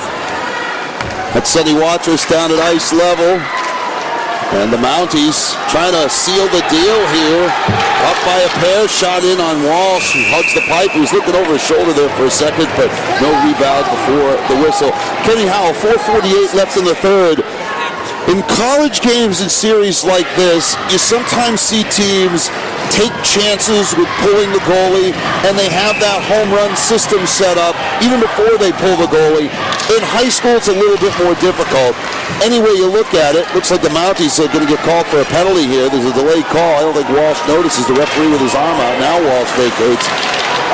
How often do you try to play that, I don't want to say the opposite of the prevent, but that Hail Mary type of attack? Well, this might be the opportunity right here. You might, you're going to see what this power play does, but you could gamble here and say, okay, I'll take a shot with 6 on 4. Of course, if Mount scores and you don't, you may be second-guessed for the rest of your life, but it is a moment when you might think about that. On the other hand, you got a power play, maybe get a goal, get it back to 3 on 2. There's different philosophies on that, With the power play, it may have changed the thinking a little bit. Well, for the Rams, Holmes gets called for slashing. For the Rams, patience with a sense of urgency, if that makes any sense at all. You want to be patient with the puck, but... Well, you don't want to go score a goal here after killing 2 minutes here. You want to get on that puck. 2 people have to be on the puck at all times. That flipped out. You got to be really, really aggressive on the puck. And the thing is, you don't want to go the whole... You want to get some shots right away here. If it gets down to the full 2 minutes, you're talking about it being 2 minutes and change left in the game and still being down by 1. Well, Joe Manown is going to be relied on for his scoring touch, but he's been bringing it. Yeah, he's a physical player. There's no doubt about it. He's small, but looks like he's a rugged, wide body. Good leverage on a lot of his hits. Has Mount winning that faceoff, though. And quickly clearing it away, finding a seam. Migliori, the senior, works all the way back. He's going to carry it here. Enters the zone, but lost the puck. Belisle set it off.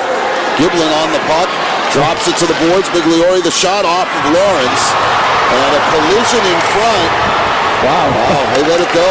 Back the other way, a break for David Vada. Vada walking in, the shot off the blocker. That was a nice save. That was headed for the corner. Turned in by Correnti, and we're going to get another penalty. Contact to the head, this time Manown. A little too over the edge that's for the what I mean. official. It has to be control mayhem. It has to be control mayhem. And they're going to get him for contact to the head. And that means for the next minute or so, just about a little under a minute, we'll skate 4 on 4. And with the high-flying speed that Mount St. Charles has, 4 on 4 means opportunities because of their speed, but it also means, Ken, 58 seconds beyond that, a minute after that, a power play. Right. Scroggins off to the wing, the drive, big rebound, pushed away by Ben Aldridge. Back to Scroggins from the corner, using space, trying to get around Blanchette, up to the point, Squizzero, shot, nice save by Walsh. Good kick behind him. That was a good play there. The defenseman waited and waited and waited for the screen to form. There's another one coming up right here. And scored! Never saw it. Senior Matthew Demers!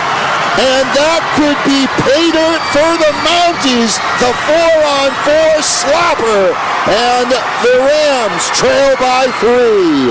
Yeah, you could see that Walsh never even saw that puck. The previous shot he was screened, he made a good save. That shot never had a chance. Well, we've talked about systems so much.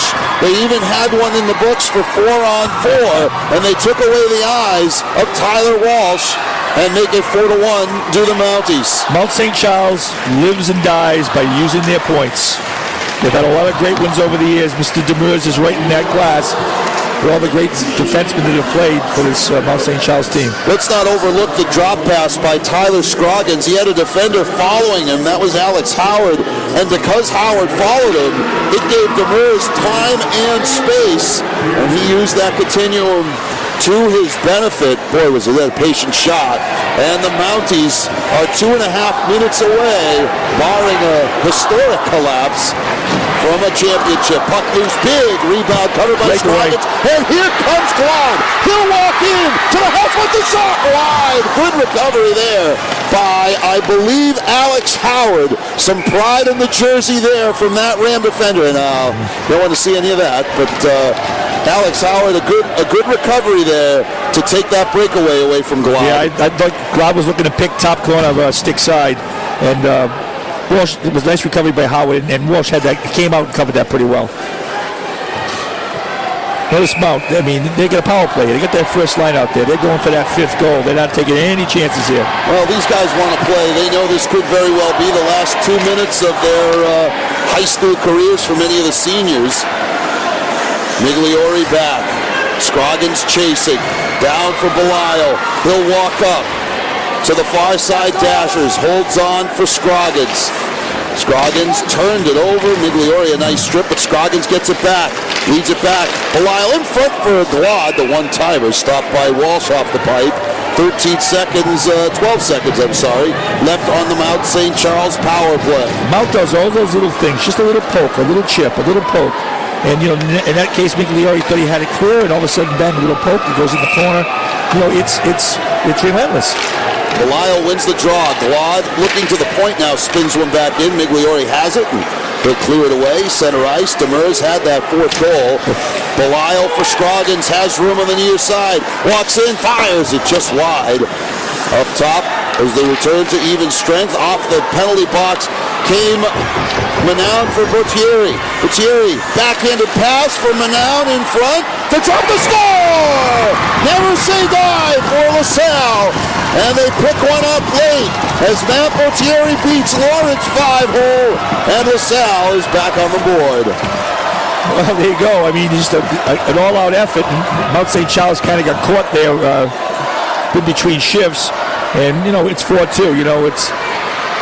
And I think Coach Belial is going to use a timeout as Manown, again, Botieri found himself on the corner of the crease.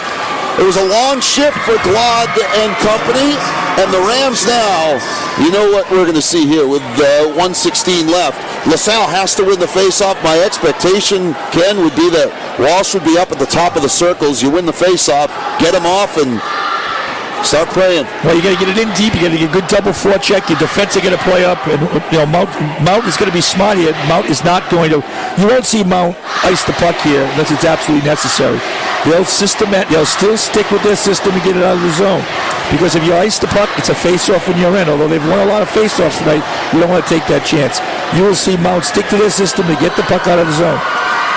Very demonstrative is David Belial behind the bench. I can tell you right now, 3 words, actually 4 words, stick with the system. That's it. Do what's got you here. This is, the system got him here. The system's going to get him through this. Coach Gaffney breaks the huddle. Walsh still in. Again, we expect him to be up around the hash marks. He's actually a little higher than that. Yeah, Manown's going to be the guy flying out for the goalie. They win it back to Walsh, in fact. Migliore ahead. And the Mounties send it right back in. That will be icing. Yes. Yeah. Just does make it, and that will yield Walsh's exit from the goal with 63 ticks. Okay, this is the most important face-off of LaSalle season right here. The most important face-off of LaSalle season. They're sending out a freshman, Brendan Cordero, to take it, and it's one to the corner. It's like the Rams had the puck there. Demers back for the Mounties. Under a minute left, loose in front. The puck looked like Lawrence was looking around. Puck fired towards center. Knocked down by Belial and cleared out by Scroggins. It should be icing. Yep.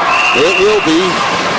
And we'll have another face-off with 43 seconds left. I don't like the way that he's taking the face-off. He's not down on his stick. He doesn't have any leverage. His hands are up too high. You got to get down on your stick. You watch the good centers. They're down on those sticks. They got pressure on them. Well, and he's taking the draw against one of the best centers in the state, and Brian Belisle, the Mount captain. Belisle's going to win straight ahead. Yep, just fired it out. Sure, that was there. You could read that. Puck set back, wound up, off a stick, and cleared back in. Dropped by Corrente and sent down ice. Ooh! Icing the call. An eyelash away. Maybe an aglet away. We're not sure. Lasalle still hanging on. 4-2 with 24 seconds. Hey, watch. Let's see what Belisle's going to do here now. You can always read what he's going to do. He's going to do the same thing. He's going to win it straight ahead. Well, it bounced off a stick. You were correct. Yeah. Working in, the shot by Giblin hit a skate off to the wing for Migliori. Turns, fires, down low. They got Lawrence to drop them out. Overskated it. And here goes Glad. Off to the races. Drops it for Belisle. Top shelf. Classy play. That's classy right there, baby. That's a classy play. That is. He could have had a hat shot. I tell you what, I applaud that play right there. That is awesome. Oh, my God. I love that. That is... I tell you what, that's as good as you can get right there. I've seen a lot of hockey in these schoolboy playoffs. That was just beautiful. Claude gave it to his captain, Brian Belisle, the senior, playing for his father and grandfather, and let him put home what will no doubt be the final goal of this championship season for the Mounties. David Belisle still coaching it up. He's getting his fourth line out there. Yep. Belisle wins the draw, and that's going to do it. Be prepared for the Blue, Blanc, and Rouge celebration. The Mounties, for the 43rd time, will knob a goaltender and hoist a trophy as Interscholastic League state champions. David Bill Belisle over there in a fond embrace. You know, that was Groud showing respect to his coaches. And to Brian Belisle, no doubt about it. That was respect to your coach. A class act. You know, Lasalle gave it all they had right there. Go back to that goal that was taken back. We might have been in a 4-3 situation or even a tie game. Great job by Mount St. Charles. LaSalle didn't have to hang their head. They did coming back from that loss last night, 7-0. They were respectful the entire game. Did a great job. They hustled. That aggressiveness they showed late in the third period was something that maybe would have been best served if they had done it for the entire game, but it's over now. Well, a few years ago, I remember saying to David Belisle, how special are these moments when you get them with your dad, and now you get them with your father and your son as your captain. Yeah, it's the trifecta. It's a trifecta of hockey for a family. And, I remember him saying that you sometimes don't know how many more of those chances you're going to get. You know, I could see after this season now, Bill maybe thinking about, maybe hanging it up. You never know. Although this keeps him young. Dave said this keeps him young. But to see your son be successful as a coach and then his son be successful as a hockey player, as a captain of a team that wins a state championship, that's pretty special. So they will shake it up as Mount St. Charles downs LaSalle Academy 5-2. And I love watching the mutual respect these guys have as they go through the lines. I mean, these sports are this sport's a war. And you said it's controlled chaos, but it's a war. And obviously Bill Belisle staying behind the bench, and every LaSalle player going over and shaking his hand, no doubt, out of respect for what he has meant to the state of Rhode Island over the last, 6 decades. I mean, you're not talking about a guy whose career is just spanning the last 10, 20 years, and it's an amazing legacy, that's for sure. Every year I see him, I think the guy's getting younger. I want to know what the fountain of youth is. I commented today, I said, you got more hair than me now. What's going on over here? It's the water. It's the water in one socket. It's got to be. Yeah, or that rink. Oh, be careful over here. Somebody get hurt. Saluting their fans. Going back to the salute, the players here, remember a lot of these guys next weekend will be playing together on a team somewhere in an all-star hockey situation. So they know Rhode Island's a small state. And one thing I find more than any sport, hockey is a sport. It's a family sport. A lot of these kids played hockey together in youth groups all across the state, and then they've seen each other a zillion times. There's squirts and mites and peewees and bantams and now high school. Well, it's not a quick congratulations. Not on either side. I mean, I'm watching David Belials down at center ice with Nick Migliore. I mean, tears of joy, tears of disappointment, but all emotion, and it's very, very raw. But these are the sort of things that last with you for a good long time, Ken.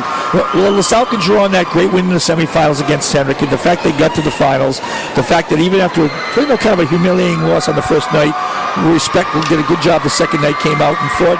As the captain said, we have to leave it all on the ice. So you leave it all on the ice, you go home tonight, and these guys tomorrow will be another day. They'll be back in school, and knowing that they did the best they could. Ladies and gentlemen, We'll step aside here at Meehan Auditorium. To the victors go the spoils, and tonight the victory to Mount St. Charles, sweeping the Lasalle Rams by virtue of tonight's 5-2 victory. We'll step aside. We'll be back in just a minute with more from Providence. Mount are the champs.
We're inside Meehan Auditorium where the post-game festivities have commenced. Mount St. Charles 5, LaSalle Academy 2. Mount St. Charles sweeping the Rams and thus winning the Rhode Island Interscholastic League State Championship. 5-2 victory, Ken. A terrific game. I think a terrific series all around. Well, I think Mount St. Charles showed you why they have for so long been a class act. Stay with the system. The system works. It's a proven factor. And the domination, winning the shots, winning the face-offs, winning everything, every end of the game. LaSalle made it interesting, but the Mounties just too much. LaSalle showing some heart in that third period, trying to rally back, but the Mounties in the end were too much. As we take a look at our final statistics, you see the Mounties out-shooting LaSalle tonight 33-10, and then winning a lot of face-offs. Ken, a lot of them late. You were calling them almost to a T where they were going to go. Well, David Belial, he coaches his teams. I'm sure he spends lots of times on face-offs, and you could almost see what was going to happen. And that face-off is, as we alluded to all series long, very, very important, and Mount dominated. Let's send down to ice level where our Sonny Watrous is waiting. Sonny. Guys, LaSalle certainly had a hard-fought game. They played through the final buzzer, and they have a lot to be proud of. But in the end, it was ultimately the offense of Mount St. Charles that was able to really seal the deal for this state tournament game. The seniors on both teams have a lot to be proud of, but perhaps really it was the unselfish play of Daniel Glad that really demands a lot of attention tonight, passing that puck over to Brian Belisle for his final goal in this amazing series tonight. Guys, back to you.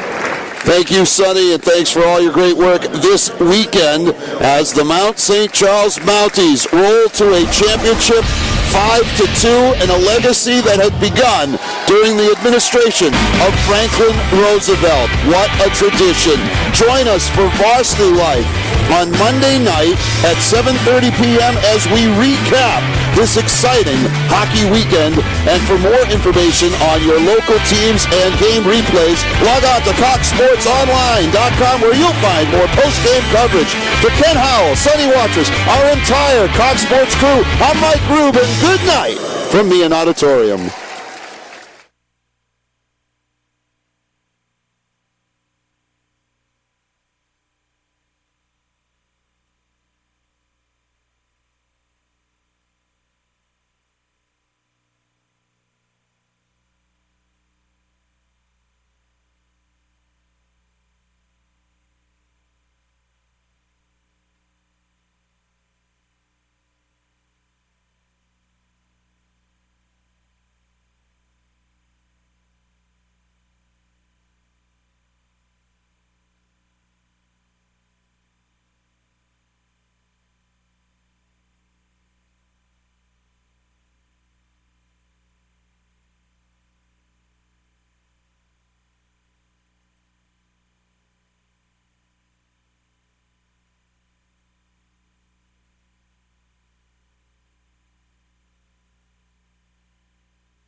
Number 2, Mario DeFonte.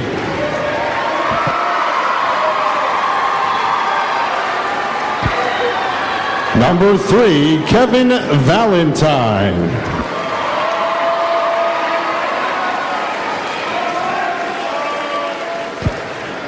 Number 4, Michael Correnti.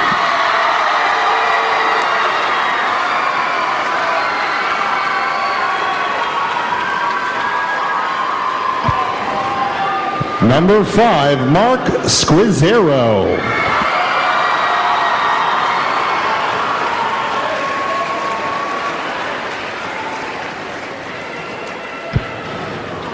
Number 6, Patrick Holmes.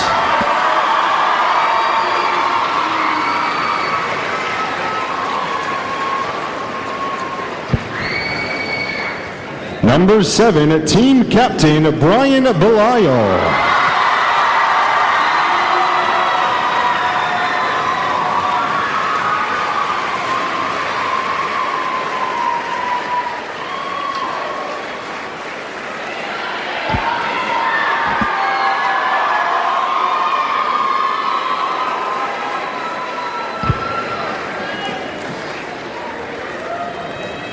Number 8, Henry Alianello.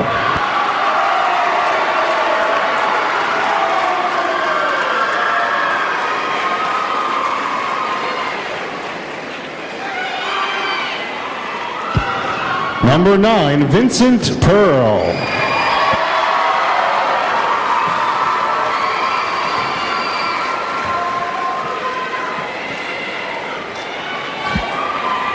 Number 10, Tyler Scroggins.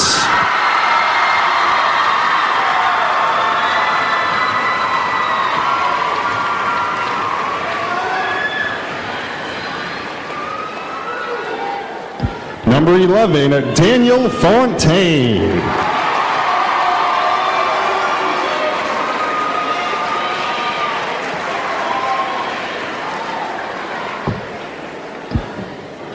Number 12, Justin Damroska.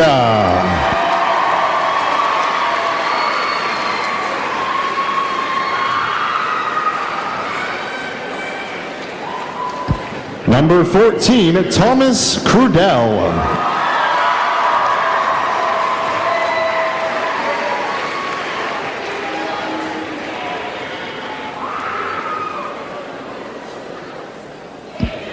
Number 15, Keegan O'Leary.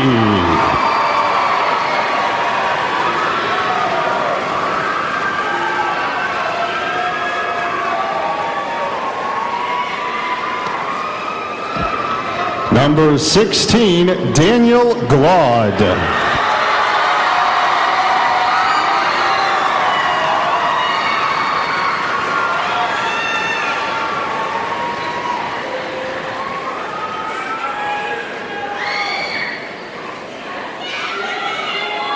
Number 17, Ryan Beto.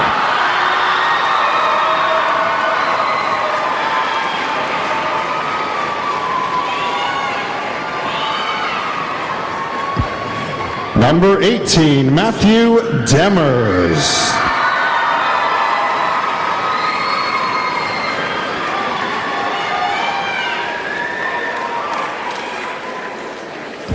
Number 19, Devin Vata.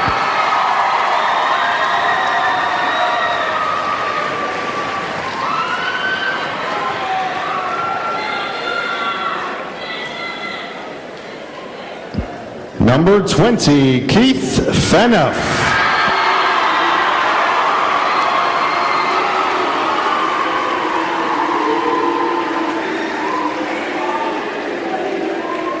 Number 21, Peter Cook.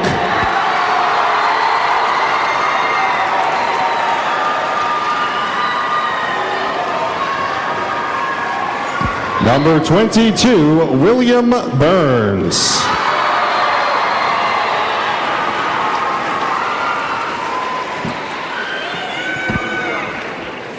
Number 24, David Kanata.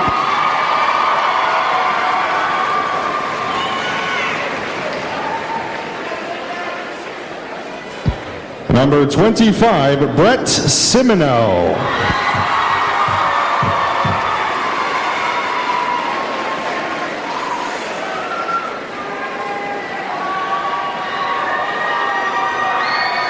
And number 30, Brian Lawrence.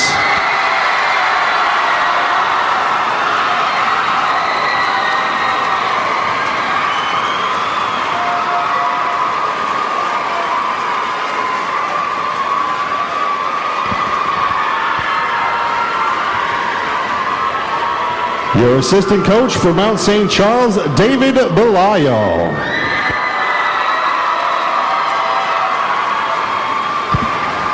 And your head coach, Bill Belayo.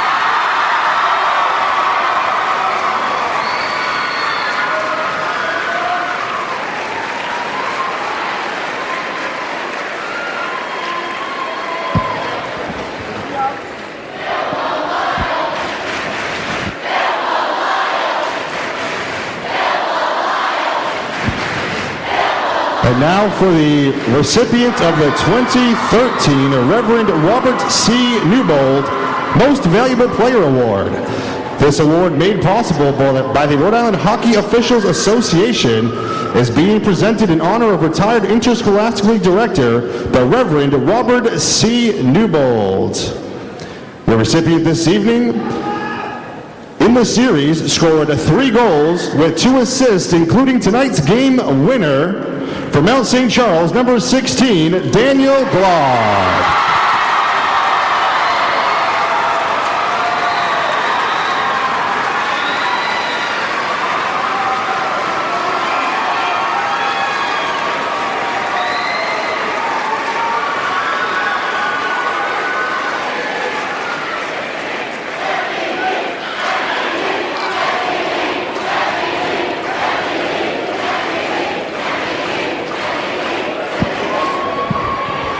Ladies and gentlemen, let's have one final round of applause for both LaSalle Academy and Mount St. Charles.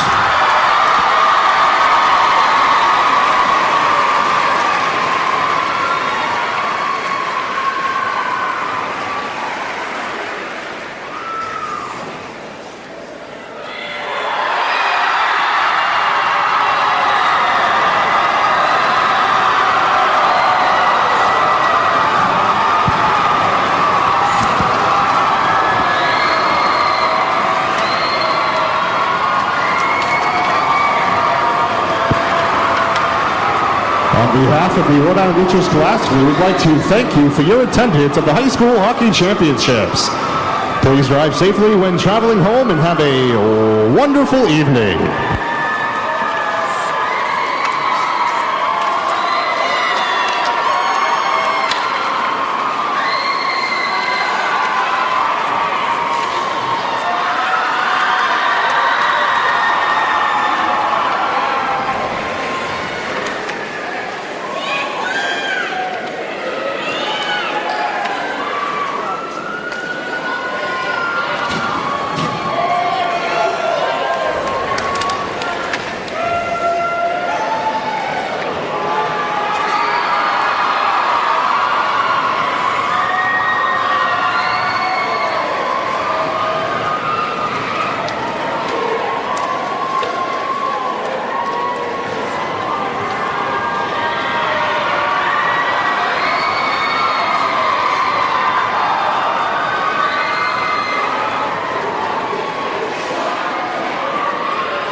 That's all there is to it, and then you just pop it.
Mount St. Charles, 5-2 victory over Lasalle Academy. And the Mounties are the 2013 Rhode Island Interscholastic League state champions. A terrific game for Mount St. Charles, a terrific series. Ken Howell, they got it done, and it's a credit to the system. No doubt. They did it by the system. They made the system work. They did it by the numbers, and the results are a great state championship for a great coach, a great family, the Belisle family, and for Mount St. Charles as a school. Let's take a look at how they got there tonight. A 5-2 victory. They were up 2-0 going into the third. Were the Mounties, but LaSalle certainly made it interesting. Patrick Bowe, the shot off the wing, snuck through, and 2-1. We had a game right there. We had a game for a moment. But Dan Glod decided, well, you know what, boys? Jump on my back. Breaks in alone, tucks one inside the pipe, and that helped surge the Mounties back ahead by 2. That was the game winner, it turns out. They then got another one from the point as Matthew Demers, the blast, the laser beam beat Tyler Walsh. The Mounties up 4-1, but Matt Pateri, a little consolation prize for the Rams, found his way past Brian Lawrence. Credit the heart of the Rams, but perhaps one of the classier moves you will see, Glod, the drop, and the empty net finish for Brian Belisle. They put it top shelf. That was a great play. That's one of the classiest plays I've ever seen in high school hockey in all the years I've been doing that. And let's take a look at our final statistics. Mount St. Charles out shooting LaSalle 33-10. The key number all weekend long, Ken, the faceoffs. Faceoffs were the key, especially at the end of that game when they needed to get the puck out of the zone with a goalie out for LaSalle. Belisle did it a number of times. Well, Brian Belisle, one of the men that helped surge Mount St. Charles to this victory, but 3 generations had a hand in it, and they're all with our Sonny Watrous. Well, I feel very honored to be standing here with the 3 generations of the Belisle Mount St. Charles legacy. Another championship. Talk about the emotions as you really felt this victory tonight. Well, it was a great team performance, and to share this with your father and your son, and all the history that goes with this. There's no better feeling as assistant coach to a legend and to our best player. But it really was a team effort today. Everybody participated, and if it wasn't for all 25 guys, this wouldn't have happened. So I'm proud, and it's a special moment for the Belisles to be able to do it in a family tradition. So I'm excited, and I'm glad. Now, Coach, you were with this team all season, game in, game out practice. What is it about this team that makes them so special and able to come together in these big games? Well, 38 years ago, I started the Mount Pride, and they lived up to the Mount Pride. But tonight is the Belisle Proud. I'm proud of. They did it tonight, the Belisle Proud with the Mount Proud. I'm so happy about my family and the team and the players and everybody else on the school faculty. I don't want to miss anyone. I'll tell you. Thank you. So much to be proud for tonight. As Daniel passes you the puck, he could have scored that open net goal, but he passes it over to you. What's going through your head? Well, going down on a 2-on-0 with an empty net with my best friend, who's been my best friend for my whole life, and just typical dad. Very unselfish. He's come a long way with hockey. He ended up getting the MVP, and just seeing him be one of our best players and leading us to a state championship as my best friend, it's just awesome. Now, your dad mentioned really all of the selfless plays that your team has taken game in and game out, but really talk about how this team came together and really the role that the seniors had in helping bring everybody along and carry on the Mount St. Charles tradition. Well, this is the closest group of guys that I've played with, and it's just awesome playing with these guys. The seniors, they were great. They helped me out the whole year, and going through a concussion for 2 months and them battling through it and having to play well is just awesome. And we started playing well at the end of the year, and to get a championship for this guy right here is just awesome. So that was the goal of the season, and we accomplished that goal. All right, last question. You're able to celebrate this special day with your grandfather and your father. What does that mean to you? Everything. It's been my goal for my life. That's why I came to Mount, is to win for Coach Belisle and my dad and play for him, and it's just been the best experience of my life, so it was awesome. Well, congratulations again, you guys. A well-fought, well-deserved victory tonight. Last but not least, Mom, we love you very, very much. Grandma, we love you. I love you, Ma. I love you, Bit. Love you, Mom. All right, guys, there you have it. 3 generations in a Mount St. Charles victory. Thank you. 3 generations of Belisles. It was about Mount pride, family pride, and extending a tradition that dates back almost a century. Our final score, 5-2, Mount St. Charles. They are the champions. And for more information on your local teams and game replays, continue to log on to CoxSportsOnline.com. For Ken Howell, Sonny Watrous, and our entire Cox Sports crew, I'm Mike Rubin saying good night from Meehan Auditorium. Mount St. Charles are the champions once